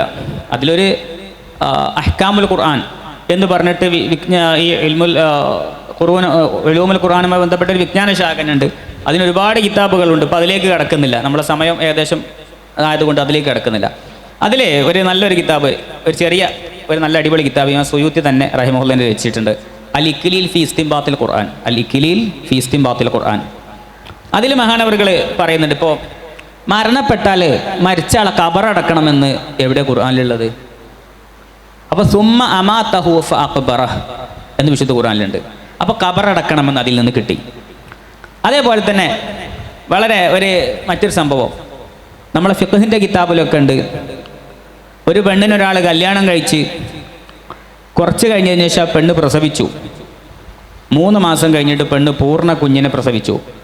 എന്നാൽ ഈ കുഞ്ഞ് ആ സ്ത്രീയുടേതാണല്ലേ? അല്ല എന്നാണ് മസ്അല. കാരണം 3 മാസത്തിൽ പൂർണ്ണ കുഞ്ഞ് പ്രസവിക്കൂല.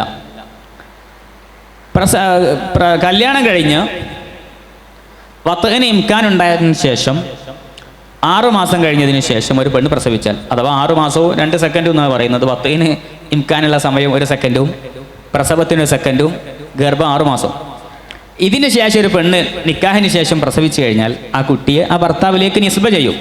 അത് ഈ ബീജം കുത്തിവെക്കുക മറ്റുമായി ബന്ധപ്പെട്ട പല ചർച്ചയിലും ഇത്തരം മസാലകൾ ആവശ്യമുണ്ടാകും. അപ്പോൾ അതിലേക്ക് കിടക്കുന്നില്ല. അപ്പോൾ ഹംലിൻ്റെ ഏറ്റവും ചുരുങ്ങിയ കാലം 6 മാസമാണെന്ന് എവിടെ നിന്ന് കിട്ടി? പല തെളിവുകളുണ്ട്. അതിലൊരു തെളിവ് ഇമാം സുയൂത്തി റഹിമഹുല്ലാഹി പറയുന്നുണ്ട്. വിശുദ്ധ ഖുർആനിൽ അല്ലാഹു തആല പറയുന്നു, ഹംലുഹു വഫിസാലുഹു 30 ശഹ്റ.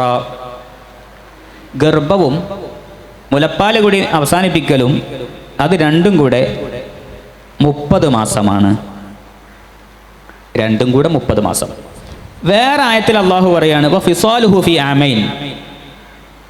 2 വർഷം കഴിയുമ്പോഴാണ്, 2 വർഷം പൂർത്തിയാകുമ്പോഴാണ് മുലപ്പാൽ നൽകൽ അവസാനിപ്പിക്കേണ്ടത് എന്ന ആശയം. അതിൻ്റെ മുമ്പ് നിർത്താം, അത് വേറെ ഉണ്ട്. ഇനി 2 വയസ്സിന് ശേഷം കൊടുക്കാൻ പറ്റുന്ന രീതിയുണ്ട്. അതിനെപ്പറ്റി ഫത്ഹുൽ മുഈൻ പോലുള്ള കിതാബുകൾ പറഞ്ഞിട്ടുണ്ട്. ഇപ്പം അതിലേക്ക് കടക്കുന്നില്ല.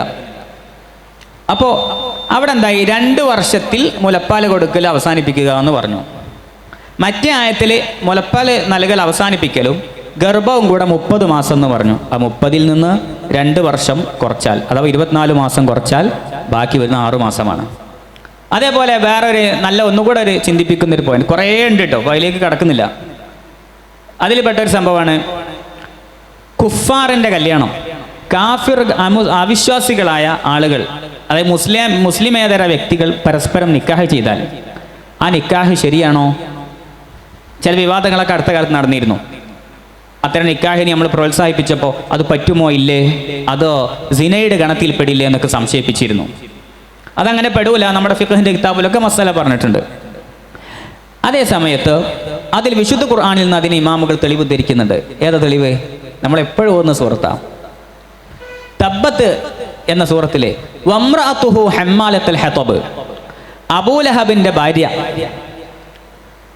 അവനും അവൻ്റെ ഭാര്യയും വിശ്വസിച്ചിട്ടില്ല എന്നുള്ള കാര്യം ഉറപ്പാ. അവർ നരകത്തിലാണ്.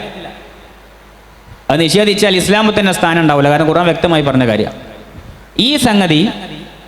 അവിടെ വംറഅതുഹു, അബൂലഹബും അവൻ്റെ ഭാര്യയും പരാമർശിച്ചപ്പോൾ അവൻ്റെ ഭാര്യ എന്ന് പറഞ്ഞു. അപ്പോൾ അവർ രണ്ടുപേരും ഗൈറു മുസ്ലിം ആയിരുന്നു, കുഫാറായിരുന്നു. പക്ഷെ അവരുടെ നിക്കാഹിന് അള്ളാഹു അംഗീകാരം കൊടുത്തിട്ടുണ്ട് എന്ന് അതിൽ നിന്ന് മനസ്സിലായി. അല്ലെങ്കിൽ അവൻ്റെ സിനക്ക് ഉപയോഗപ്പെടുത്തിയ ആളെന്നല്ല പറയേണ്ടേ, അവിടെ ഭാര്യ എന്നാണ് ഉപയോഗിച്ചത്. അപ്പോൾ ഇങ്ങനെയുള്ള ഒരുപാട് സംഭവം ഇതെല്ലാം ഇമാം സുയൂത്തി റഹിമഹുല്ലാഹിയുടെ അൽ ഇഖ്ലീൽ ഫി ഇസ്തിംബാത്തിൽ ഖുർആനിൽ പറയുന്നുണ്ട്. ഇങ്ങനെ ധാരാളം രചനകൾ ഇത്തരം വിഷയങ്ങളിൽ നടന്നിട്ടുണ്ട്. മറ്റൊരു പ്രധാനപ്പെട്ട വിജ്ഞാനശാഖയാണ് റസ്മുൽ ഖുർആൻ എന്നത്.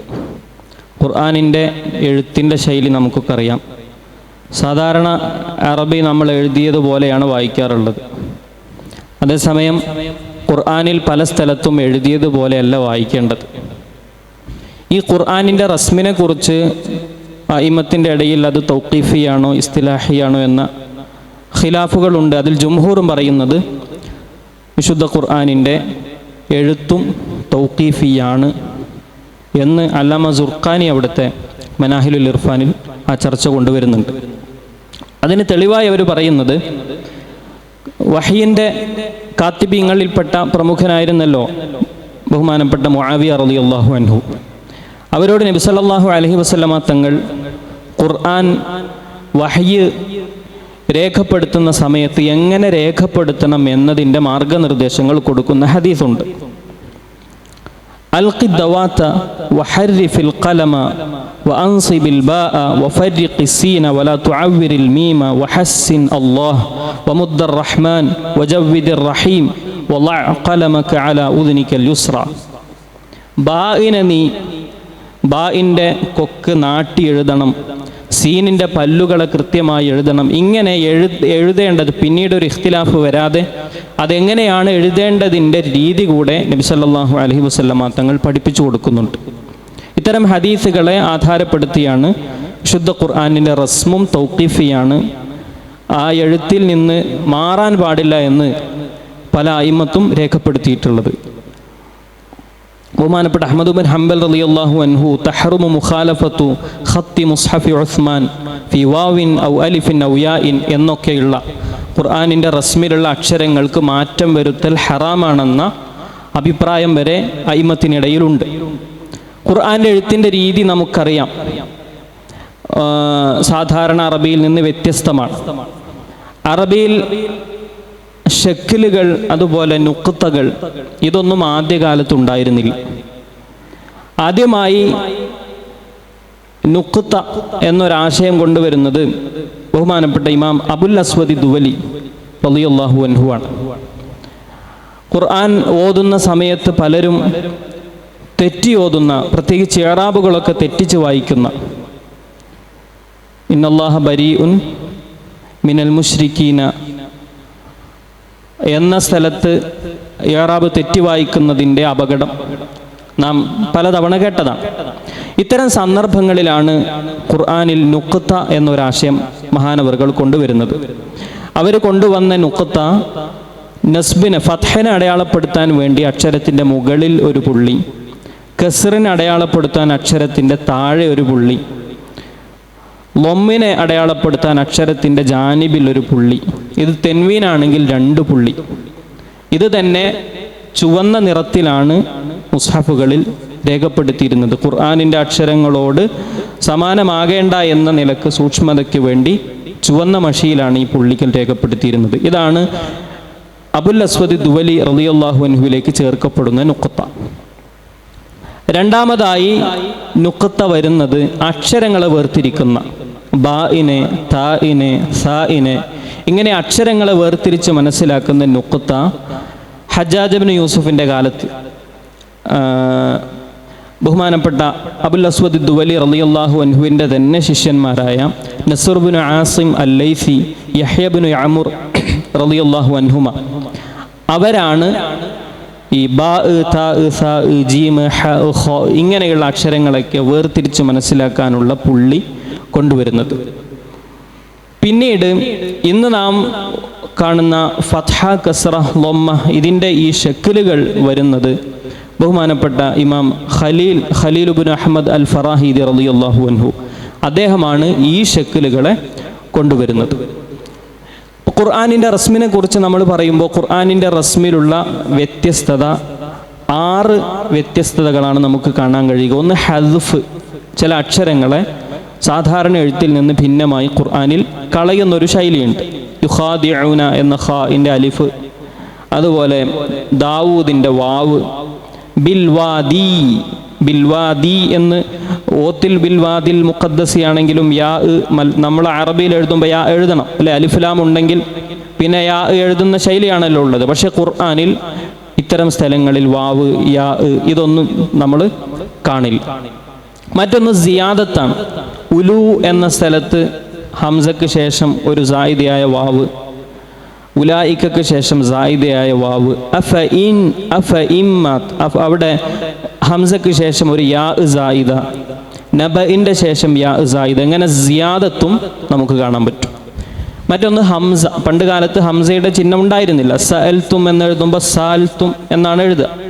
മുഅജ്ജൽ എന്നത് വാവാണ്, വാവിൻ്റെ മുകളിൽ ഹംസയുടെ ചിഹ്നം ഉണ്ടാകില്ല.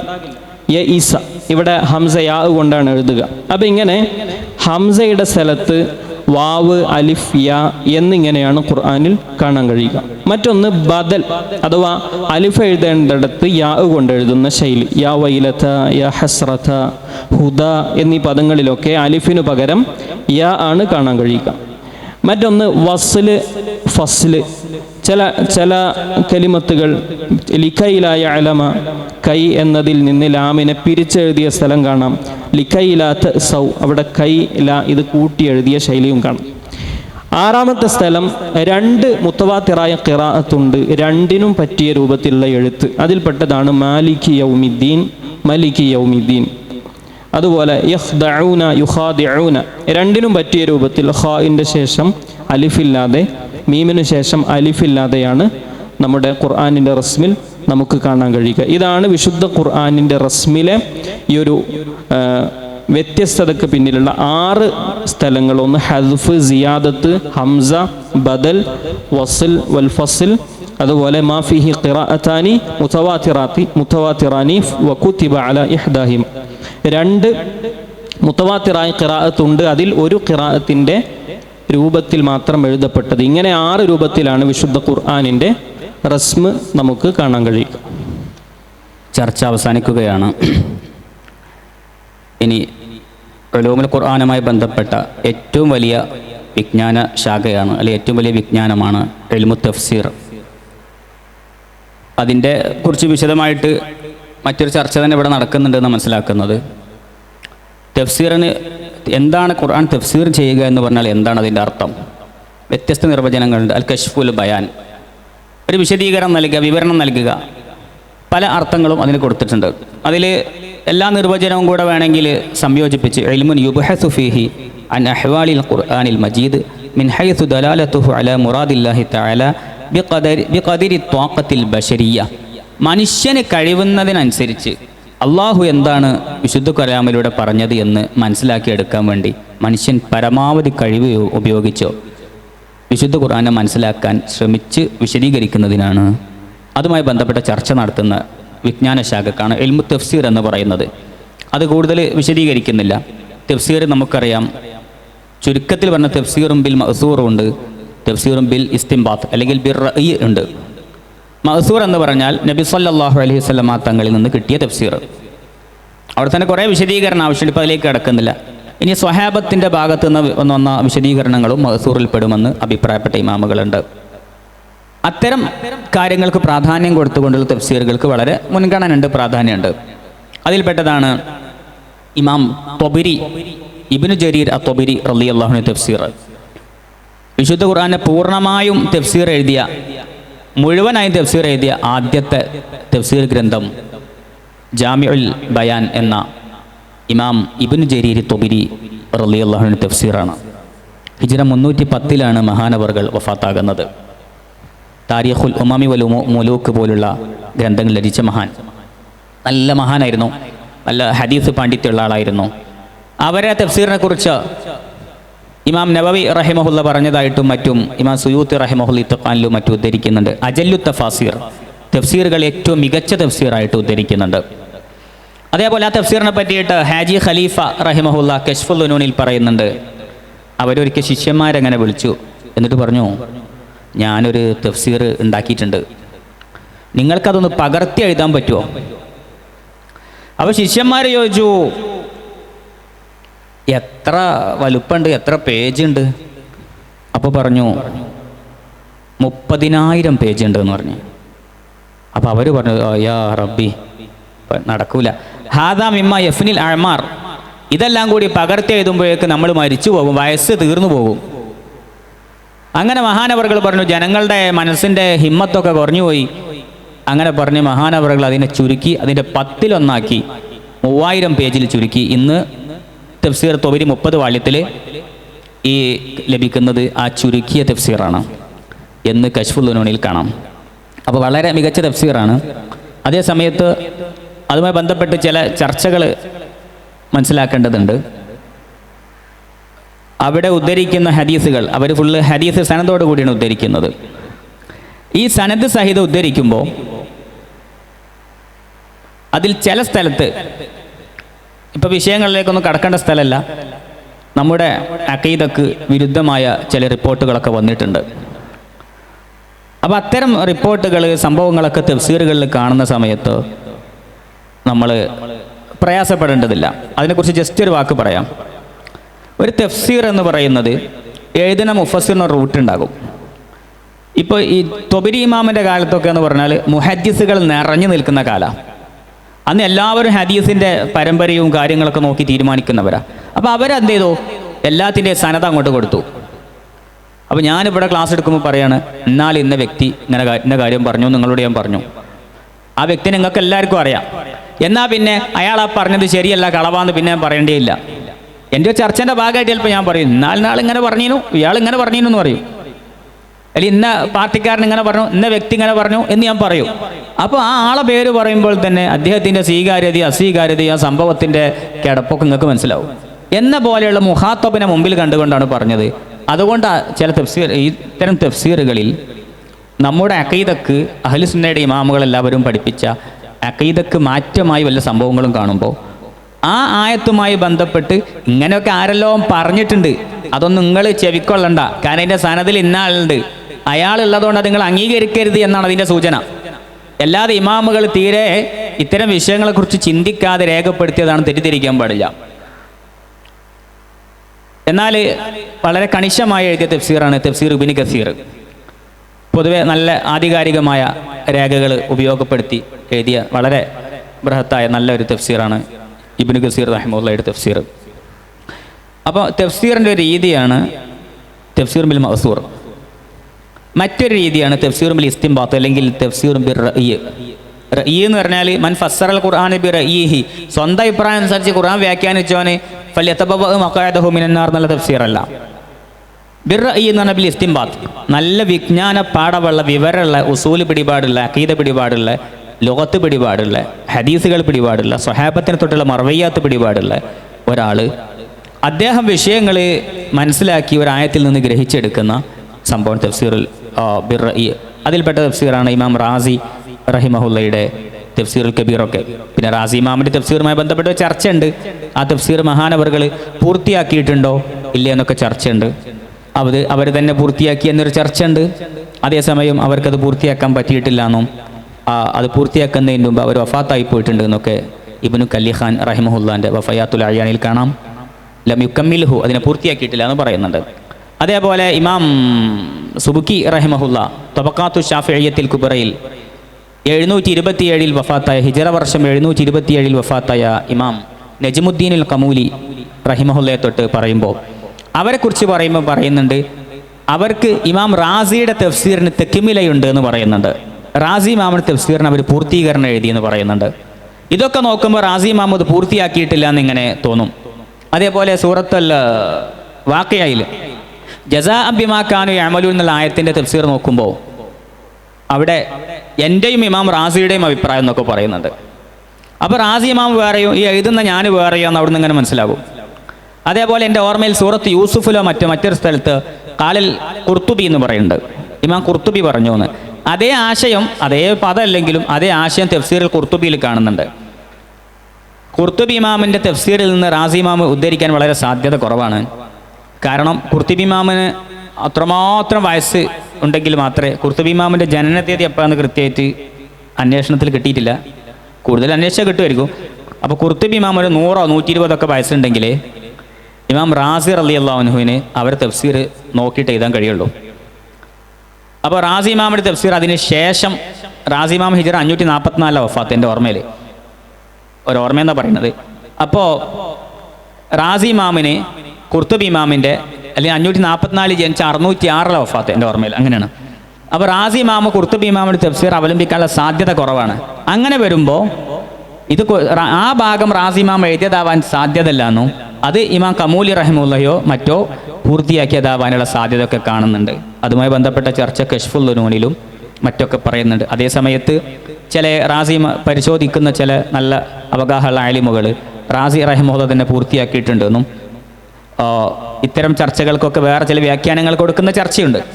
ഏതായാലും തഫ്സീറും ബിർ റഅയിന് നല്ലൊരു ഉദാഹരണമാണ് ഇമാം റാസിയുടെ തഫ്സീർ. അതുപോലെ തന്നെ നമ്മൾ ഓരോ മുഫസ്സിറുകൾക്ക് ഒരു മൻഹജ് ഉണ്ടാകും, ഒരു രീതി ഉണ്ടാകും. റാസി ഇമാം പൊതുവെ നമ്മളെ അഖീദ, ഇൽമുൽ ഫൽസഫ ഇതിനൊക്കെ വലിയ പ്രാധാന്യം കൊടുക്കുന്ന രീതിയാണ്. ബഹുമാനപ്പെട്ട അബൂ ഹയ്യാൻ അൽ ഉന്ദുലുസി റഹിമഹുല്ല അവിടുത്തെ തഫ്സീർ ബഹറുൽ മുഹീത്തിലും നെഹ്റിലൊക്കെ നഹ്വിനാണ് പ്രാധാന്യം കൊടുത്തിട്ടുള്ളത്. അപ്പോൾ അങ്ങനെ ഒരു പ്രാധാന്യം കൊടുക്കുന്ന തഫ്സീറുകളുണ്ടോ. അപ്പോൾ ഓരോ പദങ്ങളുടെ നെഹവിയായ വശങ്ങൾ, ജുംലയുടെ വശങ്ങളൊക്കെ വിശദീകരിക്കും. അതേപോലെ ഇമാം ഖുർത്തുബി റളിയല്ലാഹു അൻഹു അവർ മാലിക്കി മദ്ഹബിലെ ആലിമാണ്. അതുകൊണ്ട് മാലിക്കി ഫിഖ്ഹിന് കൂടുതൽ പ്രാധാന്യം കൊടുത്ത് രചിച്ച ഗ്രന്ഥമാണ് ജാമിഉ അഹ്കാമിൽ ഖുർആൻ, ഇമാം ഖുർത്തുബി റഹിമഹുള്ളയുടേത്. അതിൻ്റെ ഇടയ്ക്കൊരു കാര്യം പറയാം, ഇത്തരം തഫ്സീറുകളിൽ ഫിഖ്ഹി മസ്അലകൾ കാണും. അപ്പോൾ അതനുസരിച്ച് അമൽ ചെയ്യാൻ പറ്റുമോ? ചിലർ പറയും തഫ്സീറുകളിൽ വന്ന അല്ലെങ്കിൽ ശുറൂഹുൽ ഹദീസിൽ വന്ന അല്ലെങ്കിൽ ഹദീസുമായി ബന്ധപ്പെട്ട ഗ്രന്ഥങ്ങളിൽ വന്ന ഫിഖ്ഹി മസ്അല അവലംബിക്കരുത് എന്നൊക്കെ പറയാറുണ്ട്. നിരുപാധികം അങ്ങനെ പറയാൻ പറ്റില്ല. പിന്നെ എന്തിനാ അവരത് എഴുതി വെച്ചതെന്ന ചോദ്യമല്ലേ, ഒരാവശ്യമില്ലാതെ. അപ്പോൾ എഴുതി വെച്ചത് എന്തെങ്കിലും കളവ് എഴുതി വെക്കാനും പറ്റില്ലല്ലോ. അപ്പോൾ ദീനിലുള്ള കാര്യം തന്നെയാണ് എഴുതി വെച്ചത്.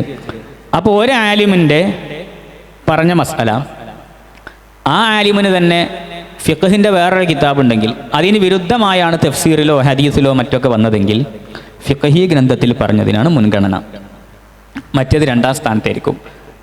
അല്ലെങ്കിൽ ആ മദ്ഹബിലെ കർമ്മശാസ്ത്ര ഗ്രന്ഥങ്ങളിൽ പറഞ്ഞതിനോട് എതിരാവാത്ത രൂപത്തിൽ വന്നാൽ അതിനെ എടുക്കുന്നതിന് കുഴപ്പമില്ല എന്നാണ് മനസ്സിലാകുന്നത്. ഹവാഷിൽ മദനിയയിൽ ഇമാം ഖുർദി റഹിമഹുല്ല അത്തരമൊരു സംഭവം പറയുന്നുണ്ട്. ഹദീസിൻ്റെ കിതാബുകളിൽ വന്ന മസ്അലകൾ ഫിഖ്ഹിൻ്റെ കിതാബിൽ വന്നതിനേക്കാൾ രണ്ടാം സ്ഥാനത്താണ് കാണേണ്ടത്, ഫിഖ്ഹിൻ്റെ കിതാബിൽ വന്നതിന് മുൻഗണന കൊടുക്കണം എന്ന് പറയുന്നുണ്ട്. അപ്പോൾ മറ്റേത് എടുക്കാമെന്ന് ഇമാം ഖുർദി റഹിമഹുല്ല പറയുന്നുണ്ട്. അതേപോലെ തന്നെ മറ്റൊരു തഫ്സീറാണ് നമുക്കൊക്കെ സുപരിചിതമായ തഫ്സീറുൽ ബൈലാവി. അതിനെക്കുറിച്ച് വിശദമായൊരു ചർച്ച തന്നെ ഇവിടെ നടന്നിട്ടുണ്ടാവും മനസ്സിലാക്കുന്നത്. ഒറ്റ കാര്യം, വളരെ വലിയ സ്വാലിഹും ആബിദുമായ നമ്മളെ ഉസൂലുൽ ഫിഖ്ഹിൻ്റെ മിൻഹാജൊക്കെ എഴുതിയ വളരെ വലിയ മുഹഖിഖായ ആലിമായിരുന്നു. അതേ സമയത്ത് നമ്മുടെ ഇമാമുകൾ ഉണർത്തിയ ഒരൊറ്റ കാര്യം പറയാണ്, തഫ്സീറുൽ ബൈലാവി അവലെ രചിക്കുന്ന സമയത്ത് സമഖ്ശരിയുടെ കശാഫും അതേപോലെ തന്നെ റാഗിബ് റഹിമഹുള്ളയുടെ കിതാബും അതേപോലെ തന്നെ മറ്റ് റാസി ഇമാമിൻ്റെ തഫ്സീറൊക്കെ അവലംബിച്ചിട്ടുണ്ട്. അപ്പോൾ ഈ സമഖ്ശരിയുടെ തഫ്സീർ അവലംബിച്ചത് കൊണ്ട് തന്നെ അതിൽ വന്ന ചില ഹദീസുകൾ തഫ്സീർ ബൈലാവിയിലേക്ക് സറയാനായി പോയിട്ടുണ്ട്. അതുകൊണ്ട് തഫ്സീർ ബൈലാവി ഇമാം വലിയ മഹാനാണ്, അവരുടെ സ്ഥാനം നമ്മൾ ഒരിക്കലും കുറച്ച് കാണാൻ പാടില്ല. അപ്പോൾ തഫ്സീർ ഗ്രന്ഥങ്ങളിൽ വന്ന ഹദീസുകളെല്ലാം നിരുപാധികം അപ്പടി നമ്മൾ എടുത്തുദ്ധരിക്കുമ്പോൾ ശ്രദ്ധിക്കേണ്ടതുണ്ട്. തഫ്സീർ ഗ്രന്ഥം എന്ന് മാത്രമല്ല, മറ്റ് ഗ്രന്ഥങ്ങളാണെങ്കിലും ആധികാരിക മുഹദ്ദിസുകൾ അവരുടെ ഗ്രന്ഥങ്ങളിൽ പറയുന്നതല്ലാത്ത ഹദീസുകൾ ഏതെങ്കിലും ചരിത്ര കിതാബിലോ മറ്റോ പറയുന്നത് വളരെ ശ്രദ്ധയോടുകൂടി കൈകാര്യം ചെയ്യണമെന്ന് ഇമാമുകൾ ഉണർത്തിയിട്ടുണ്ട്. അപ്പോൾ തഫ്സീറുൽ ബൈലാവിൽ വന്ന ഹദീസിൽ നമുക്ക് ഉദ്ധരിക്കാൻ പറ്റുന്ന ആധികാരികമായ ധാരാളം ഹദീസുകളുണ്ട്. എന്നാൽ അല്ലാത്തതും അതിൽ ഈ ഉൾപ്പെട്ടു പോയിട്ടുണ്ട്. അത്തരം കാര്യങ്ങൾ ശ്രദ്ധയിൽപ്പെടുത്താൻ വേണ്ടി ബഹുമാനപ്പെട്ട ഹാഫിള് അബ്ദുർ റഊഫ് അൽ മുനാവി റഹിമഹുല്ല ഫതഹുസ് സമാവി ബി തഖ്രീജ് അഹാദീസിൽ ഖാദിൽ ബൈലാവി എന്ന് പറഞ്ഞിട്ടൊരു കിതാബ് എഴുതിയിട്ടുണ്ട്. അതേപോലെ തന്നെ ബൈലാവി ഇമാമിൻ്റെയൊക്കെ ശേഷം വന്ന നമ്മുടെ മദ്ഹബിലെ ആധികാരിക ഇമാമായ ഇമാം ഖത്തീബ് ഷിർബീനി റഹിമഹുല്ല മുഗ്നിൽ മുഹ്താജിൻ്റെ മുസന്നിഫ്, അവർക്ക് അടിപൊളി ഒരു തഫ്സീറുണ്ട്, അസ്സിറാജുൽ മുനീർ, 4 വാല്യം. നമുക്ക് നിരുപാധികം അവലംബിക്കാൻ പറ്റിയ തഫ്സീറായിട്ടൊക്കെ മനസ്സിലാക്കാൻ പറ്റിയ തഫ്സീറാണ്. അങ്ങനെയാണ് ആലിമീങ്ങളുടെ അടുത്ത് മനസ്സിലായത്. ആ തഫ്സീറിൽ പറയും, ഈ ആയത്തിൻ്റെ മഹത്വത്തിൽ തഫ്സീർ ബൈലാവിയിൽ ഇങ്ങനെ ഒരു ഹദീസ് ഉണ്ട്, സമഖ്ശരിയോട് താബിയായിട്ട് ഇങ്ങനെ ഒരു ഹദീസ് വന്നു പോയിട്ടുണ്ട്, അത് ഉദ്ധരിക്കുമ്പോൾ ശ്രദ്ധിക്കണം, അത് മൗലു ആണെന്ന് പറയുന്നുണ്ട്. അപ്പോൾ അത്തരം കിതാബുകൾ നോക്കിയിട്ട് ഹദീസുകൾ ഉദ്ധരിക്കാൻ പാടുള്ളൂ. അതേപോലെ തന്നെ മൊത്തത്തിൽ ഇപ്പോൾ അതുമായി ബന്ധപ്പെട്ട 1-2 കാര്യം കൂടെ. ഇബ്നു ഹജർ റളിയല്ലാഹുവിനോട് ചോദ്യമുണ്ട് ഫത്താവൽ ഹദീസിയയിൽ. ഒരു ഖത്തീബ് അദ്ദേഹം മിമ്പർമ കയറിയിട്ട് ഖുത്ബ ഓതുമ്പോൾ കുറേ ഹദീസ് ഇങ്ങനെ അടിക്കുന്നുണ്ട്. ഇത് എവിടെ നിന്നാണ് ഉദ്ധരിച്ച് എങ്ങനെയൊന്നും പിടുത്തല്ല, ഇതൊക്കെ നമുക്ക് സ്വീകരിക്കാൻ പറ്റുമോ, അതൊക്കെ നമുക്ക് കേട്ട് കോപ്പി അടിച്ചിട്ട് പറയാൻ പറ്റുമോ എന്നൊക്കെയുള്ള സമാനമായ ആശയമുള്ളൊരു ചോദ്യം. മഹാനവറുകൾ മറുപടി പറയുന്നത്, ഏതെങ്കിലും ചരിത്രം പറയുന്ന കിതാബിലോ വയല് പറയുന്ന കിതാബിലോ കണ്ടതുകൊണ്ട് മാത്രം ഒരു ഹദീസ് ഉദ്ധരിക്കാൻ പാടില്ല. അങ്ങനെ നോക്കി പ്രസംഗിക്കുന്ന പ്രഭാഷകരെ പ്രത്യേകം ശ്രദ്ധിക്കണം, കൈകാര്യം ചെയ്യണം എന്ന് പറയുന്നുണ്ട്. അതുകൊണ്ട് നബി സല്ലല്ലാഹു അലൈഹി വസല്ലം തങ്ങളുമായി ബന്ധപ്പെട്ടതാകുമ്പോൾ എവിടെ നിന്നെങ്കിലും കിട്ടിയതനുസരിച്ച് ഉദ്ധരിക്കരുതെന്നും ആധികാരികത ഉറപ്പുവരുത്തണമെന്നും പറഞ്ഞിട്ടുണ്ട്. അപ്പോൾ അത്തരം കാര്യങ്ങൾ എപ്പോഴും നമ്മുടെ ശ്രദ്ധയിൽ വേണം. ഇപ്പോൾ വയലിനൊക്കെ ഉപയോഗിക്കുന്ന നുസ്ഹത്തുൽ മജാലിസ്, അതിനെപ്പറ്റി അത് അവലംബിക്കാൻ പറ്റൂല എന്ന് ഫവായിദുൽ മക്കിയയിലൊക്കെ കാണാം. അവർ നല്ല ഷാഫി മദ്ഹബിലെ നല്ല ആലിമാണ്, ഇമാം സ്വഫൂരി റഹിമഹുല്ല. അവരെ വലിയ മഹാനാണ്, മഹത്വത്തെ ചെറുതാക്കാനല്ല സംസാരിക്കുന്നത്.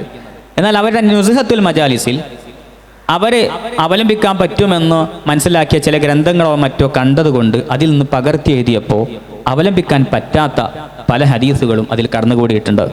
അതിനെക്കുറിച്ച് വളരെ വിശദമായിട്ട് ഇമാം സുയൂത്തി റഹിമഹുല്ല ഒരു റിസാല തന്നെ എഴുതിയിട്ടുണ്ട്. ആ റിസാല ഹാബിലിൽ ഫത്താവയുടെ ഉള്ളിലുണ്ട്. ആ റിസാല അതിൽ ഉൾപ്പെട്ടിട്ടുണ്ട്. നീണ്ട ചർച്ച നുസ്ഹത്തിലെ ഹദീസുകളെ കുറിച്ച് പറയുന്നുണ്ട്. അപ്പോൾ അങ്ങനെ എന്നിട്ട് വേറെ ചരിത്ര കിതാബുകളിൽ കാണാം ഇമാം സഫൂരി റഹിമഹുല്ലക്ക് പിന്നീട് നുസ്ഹത്തിൽ അങ്ങനെ ചില ഹദീസുകൾ വന്നതിൽ അവർക്ക് വലിയ വിഷമവും ഖേദവും ഉണ്ടായിരുന്നു എന്നും അബദ്ധവശാൽ സംഭവിച്ചു പോയതാണെന്ന് മഹാനവറുകൾ തന്നെ ഖേദം പ്രകടിപ്പിച്ചതായിട്ട് ഇമാമുകൾ രേഖപ്പെടുത്തിയിട്ടുണ്ട്. അപ്പോൾ ഇത്തരം സംഗതികൾ വളരെയധികം ഇതുമായി ബന്ധപ്പെട്ട് ശ്രദ്ധിക്കേണ്ട സംഗതിയാണ്. ഇനി അതേപോലെ സ്വഹാബത്തിന് തഫ്സീറുണ്ട്. ഇബ്നു അബ്ബാസ് റളിയല്ലാഹു അൻഹു റഈസുൽ മുഫസ്സിരീൻ, അവരെ പറയാതെ ഈ ചർച്ച അവസാനിപ്പിക്കാൻ പറ്റൂലല്ലോ. അവരെ തൊട്ട് ഒരു 100ഓളം സനദുകളാണ് റിപ്പോർട്ടുകളാണ് സ്വഹീഹായി വന്നിട്ടുള്ളൂ എന്ന് ഇമാം ഷാഫിഈ റളിയല്ലാഹു അൻഹു പറഞ്ഞിട്ടുണ്ട്. എന്നാൽ ഇന്നിപ്പോൾ എൻ്റെ വീട്ടിലൊക്കെ ഉണ്ട്. എനിക്ക് പണ്ട് എൻ്റെ ഒരു ഉപ്പാപ്പാൻ്റെ അടുത്ത് കിട്ടിയ തൻവീറുൽ മിഖ്ബാസ് മിൻ തഫ്സീർ ഇബ്നു അബ്ബാസ്, ഇബ്നു അബ്ബാസ് റളിയല്ലാഹു അൻഹുവിൻ്റെ തഫ്സീറുകൾ അത് ക്രോഡീകരിച്ചത് എന്ന് പറഞ്ഞിട്ടൊരു കിതാബ്. നമ്മൾ ആ 30 ജുസും ഫാത്തിഹ മുതൽ നാസ് വരെ എല്ലാ ആയത്തിനോട് തഫ്സീറുണ്ട്. നമ്മളെ ജലാലൈനി മോളത്തെ തഫ്സീറാണ്. അപ്പോൾ ഇത് മുഴുവൻ ഇബ്നു അബ്ബാസ് റളിയല്ലാഹു അൻഹുവിൻ്റെ തഫ്സീറാണെന്നാണ് നമ്മൾ മനസ്സിലാക്കുക. എന്നാൽ അതങ്ങനെയല്ല. നേരത്തെ ഷാഫി ഇമാമിനെ പറ്റി നമ്മൾ പറഞ്ഞല്ലോ. അപ്പോൾ എനിക്കൊക്കെ ആദ്യ കാലത്ത് നമ്മളെ ചെറുപ്രായത്തിൽ കിതാബ് കിട്ടിയപ്പോൾ ഭയങ്കര സന്തോഷം ഉണ്ടായിരുന്നു, ഇബ്നു അബ്ബാസ് തങ്ങൾ തഫ്സീറാണെന്ന്. പിന്നീടാണ് ഉസ്താദുമാരിൽ നിന്ന് അറിയാൻ പറ്റിയത് ഈ തഫ്സീർ തുടക്കത്തിൽ തന്നെ അവർ അതിൻ്റെ സനദ് പറയുന്നുണ്ട്. സനദ് പറയുമ്പോൾ തന്നെ മുഹമ്മദ് ബിൻ മർവാൻ എന്ന ഒരു വ്യക്തിയുണ്ട്. ആ ആള് തീരെ സ്വീകരിക്കാൻ പറ്റാത്ത, അദ്ദേഹത്തിൻ്റെ പരമ്പര ഒരു നിലക്ക് ഉൾക്കൊള്ളാൻ പറ്റാത്തതാണ്. ഈ വിഷയം ഇമാം സുയൂത്തി റഹിമഹുല്ലയുടെ തദ്രീബുർ റാവിയിലുണ്ട്. അതിനെപ്പറ്റി സിൽസിലത്തുൽ കദീബ് എന്നാണ് പറയുന്നത്. സിൽസിലത്തുൽ ദഹബ് അല്ല, സിൽസിലത്തുൽ കദീബ് എന്ന് പറയുന്നുണ്ട്. അപ്പോൾ ആ റാവിയിലേക്ക് അവലംബിച്ചിട്ട് അത് എഴുതിയ അതിൻ്റെ മുസന്നിഫ്, നമ്മുടെ കാമൂസ് എന്ന ഡിക്ഷണറി എഴുതിയ ബഹുമാനപ്പെട്ട അല്ലാമ ഫിറൂസ് ആബാദി, അബു യാക്കൂബ് അൽ ഫിറൂസ് ആബാദി റഹിമഹുല്ല, ഹിജറ 817 തോന്നുന്നു വഫാത്ത്, അവരെഴുതിയതാണ്. അപ്പോൾ അത് കണ്ടൊക്കെ ഇബ്നു അബ്ബാസ് തങ്ങൾ പറഞ്ഞതാണ്, തെറ്റിദ്ധരിക്കാൻ പാടില്ല. അതേപോലെ തന്നെ ഈ തഫ്സീറുകളെ കുറിച്ചൊക്കെ പറയുമ്പോൾ ഇമാം സുയൂത്തി റഹിമഹുല്ല പറയുന്നുണ്ട്, എല്ലാവർക്കും അവലംബിക്കാൻ പറ്റിയ, എല്ലാ വിജ്ഞാന ശാഖയൊക്കെ ഉൾപ്പെടുത്തിയ ഒരു അടിപൊളി തഫ്സീർ ഉണ്ടാക്കണമെന്ന് ഞാനിങ്ങനെ ആഗ്രഹിക്കുന്നുണ്ടെന്നും ഞാൻ അതിൻ്റെ പരിപാടി തുടങ്ങിയെന്നും അതിൻ്റെ മുഖദ്യമയാണ് എൻ്റെ ഈ അൽ ഇത്ഖാൻ എന്ന് ഇമാം സുയൂത്തി റഹിമഹുല്ല പറയുന്നുണ്ട്. ഇത്ഖാനിന് 2 വാല്യമുള്ള കിതാബ് എല്ലാവരും കണ്ടിട്ടുണ്ടാവും. ആ ഇത്ഖാനിൻ്റെ ആദ്യ ഭാഗത്തും അവസാന ഭാഗത്തും മഹാനവറുകൾ ഈ സംഭവം പറയുന്നുണ്ട്. എന്നിട്ട് ആ കിതാബിന് ഞാൻ പേരിട്ട് എന്നും മജ്മഉൽ ബഹ്റൈൻ വ മത്ലഉൽ ബദ്റൈൻ എന്ന് മഹാനവറുകൾ നാമകരണം ചെയ്തിട്ടുണ്ടെന്നും. പക്ഷെ നമ്മൾ അന്വേഷിച്ചിട്ട് ആ തഫ്സീർ ഇതുവരെ എത്തിക്കാൻ പറ്റിയിട്ടില്ല. ഒരുപക്ഷെ എവിടെയെങ്കിലും കയ്യെഴുത്ത് കോപ്പിയായിട്ട് കിടക്കുന്നുണ്ടാകും. നമ്മുടെ നാട്ടിലേക്ക് ഭാവിയിൽ നമ്മിലേക്ക് എത്തുമായിരിക്കുമെന്ന് പ്രതീക്ഷിക്കുന്നു. അപ്പോൾ അങ്ങനെ വളരെ സൂക്ഷ്മതയോടുകൂടി എല്ലാ വിജ്ഞാന ശാഖകളൊക്കെ ഉൾപ്പെടുത്തി വളരെ നല്ല ബൃഹത്തായ തഫ്സീർ മഹാനവറുകൾ രചിച്ചിട്ടുണ്ട്. അതേപോലെ തന്നെ ഇങ്ങനെ തഫ്സീറുകളുടെ ലോകം വിശാലമാണ്. ഒറ്റയടിക്ക് പറഞ്ഞാൽ തഫ്സീറുകളിൽ അതേപോലെ തന്നെ ഇസ്രായേലിയാത്ത് എന്ന് പറയുന്ന സംഭവമുണ്ട്. ഇന്നിപ്പോൾ ആധുനിക കാലത്ത് ഇസ്രായേലിയാത്ത് എന്ന് പറഞ്ഞാൽ മറ്റേ ബനു ഇസ്രായേലിയർ ജൂതന്മാർ കൈമാറിപ്പോകുന്നത് മാത്രമല്ല, മറിച്ച് ഒരവലംബം കിട്ടാത്ത, തീരെ അഡ്രസ്സ് ഇല്ലാത്ത സംഭവങ്ങളൊക്കെ ഇസ്രായേലിയാത്ത് എന്ന് പറയുന്നൊരു പ്രയോഗമുണ്ട്. എന്നാൽ ആധുനിക ചില എഴുത്തുകാർ, ദുക്തൂർമാരൊക്കെ അവരുടെ ബുദ്ധിക്ക് ഉൾക്കൊള്ളാൻ പറ്റാത്തൊക്കെ ഇസ്രായേലിയാത്തിലാക്കി മാറ്റും. വഹാബി ആശയമുള്ളവരൊക്കെ ചിലപ്പോൾ ഒക്കെ ഇസ്രായേലിൽ തള്ളിവിടും. നമ്മൾ അങ്ങനെ ചെയ്യേണ്ടതില്ല, അത് നമുക്ക് ചെയ്യാൻ പറ്റില്ല. തീരെ നമ്മുടെ അഖീദയ്ക്ക് വിരുദ്ധമായ സംഭവങ്ങളാണ് അവഗണിച്ച് തള്ളേണ്ട ഇസ്രായേലിയാത്ത്. അതേപോലെ തന്നെ തഫ്സീറുകളിലൊക്കെ ഒരു വിഷയം പറയുമ്പോൾ ചിലപ്പോൾ റുവിയ, യുഹ്ക, ഹുക്കിയ എന്നൊക്കെ പറയും. അത് പറയുമ്പോൾ നമ്മൾ തഫ്സീർ റൂഹുൽ ബയാനിൽ അങ്ങനെ ഉണ്ട്, മറ്റു തഫ്സീറിൽ ഇങ്ങനെ ഉണ്ട് എന്ന് പറയരുത്. അവരാ സംഭവം ഏറ്റെടുത്തിട്ടില്ല.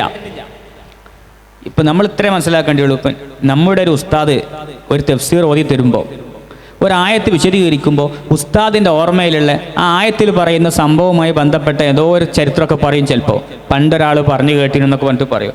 അതിൻ്റെ അർത്ഥം ഈ ആയത്തിൻ്റെ തഫ്സീറാണ്, പണ്ടത്തെ ആളെ ചരിത്രം എന്നല്ല.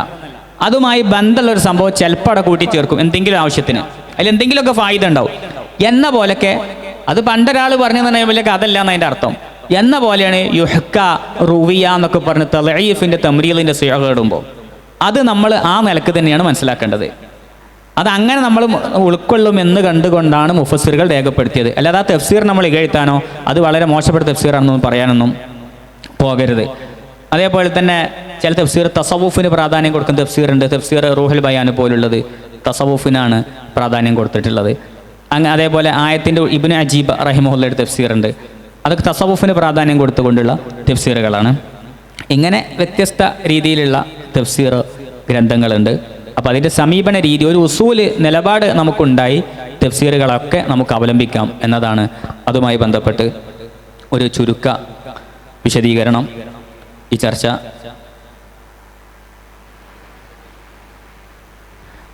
ഇവിടെ അവസാനിപ്പിക്കുകയാണ്. അല്ലാഹു സുബ്ഹാനഹു വ തആല അവൻ്റെ വിശുദ്ധ ഖുർആന് ധാരാളം പഠിക്കാനും അതിന് ധാരാളം ഖിദ്മ ചെയ്യാനും ഇഖ്ലാസോടെ നമുക്ക് തൗഫീഖ് നൽകുമാറാവട്ടെ.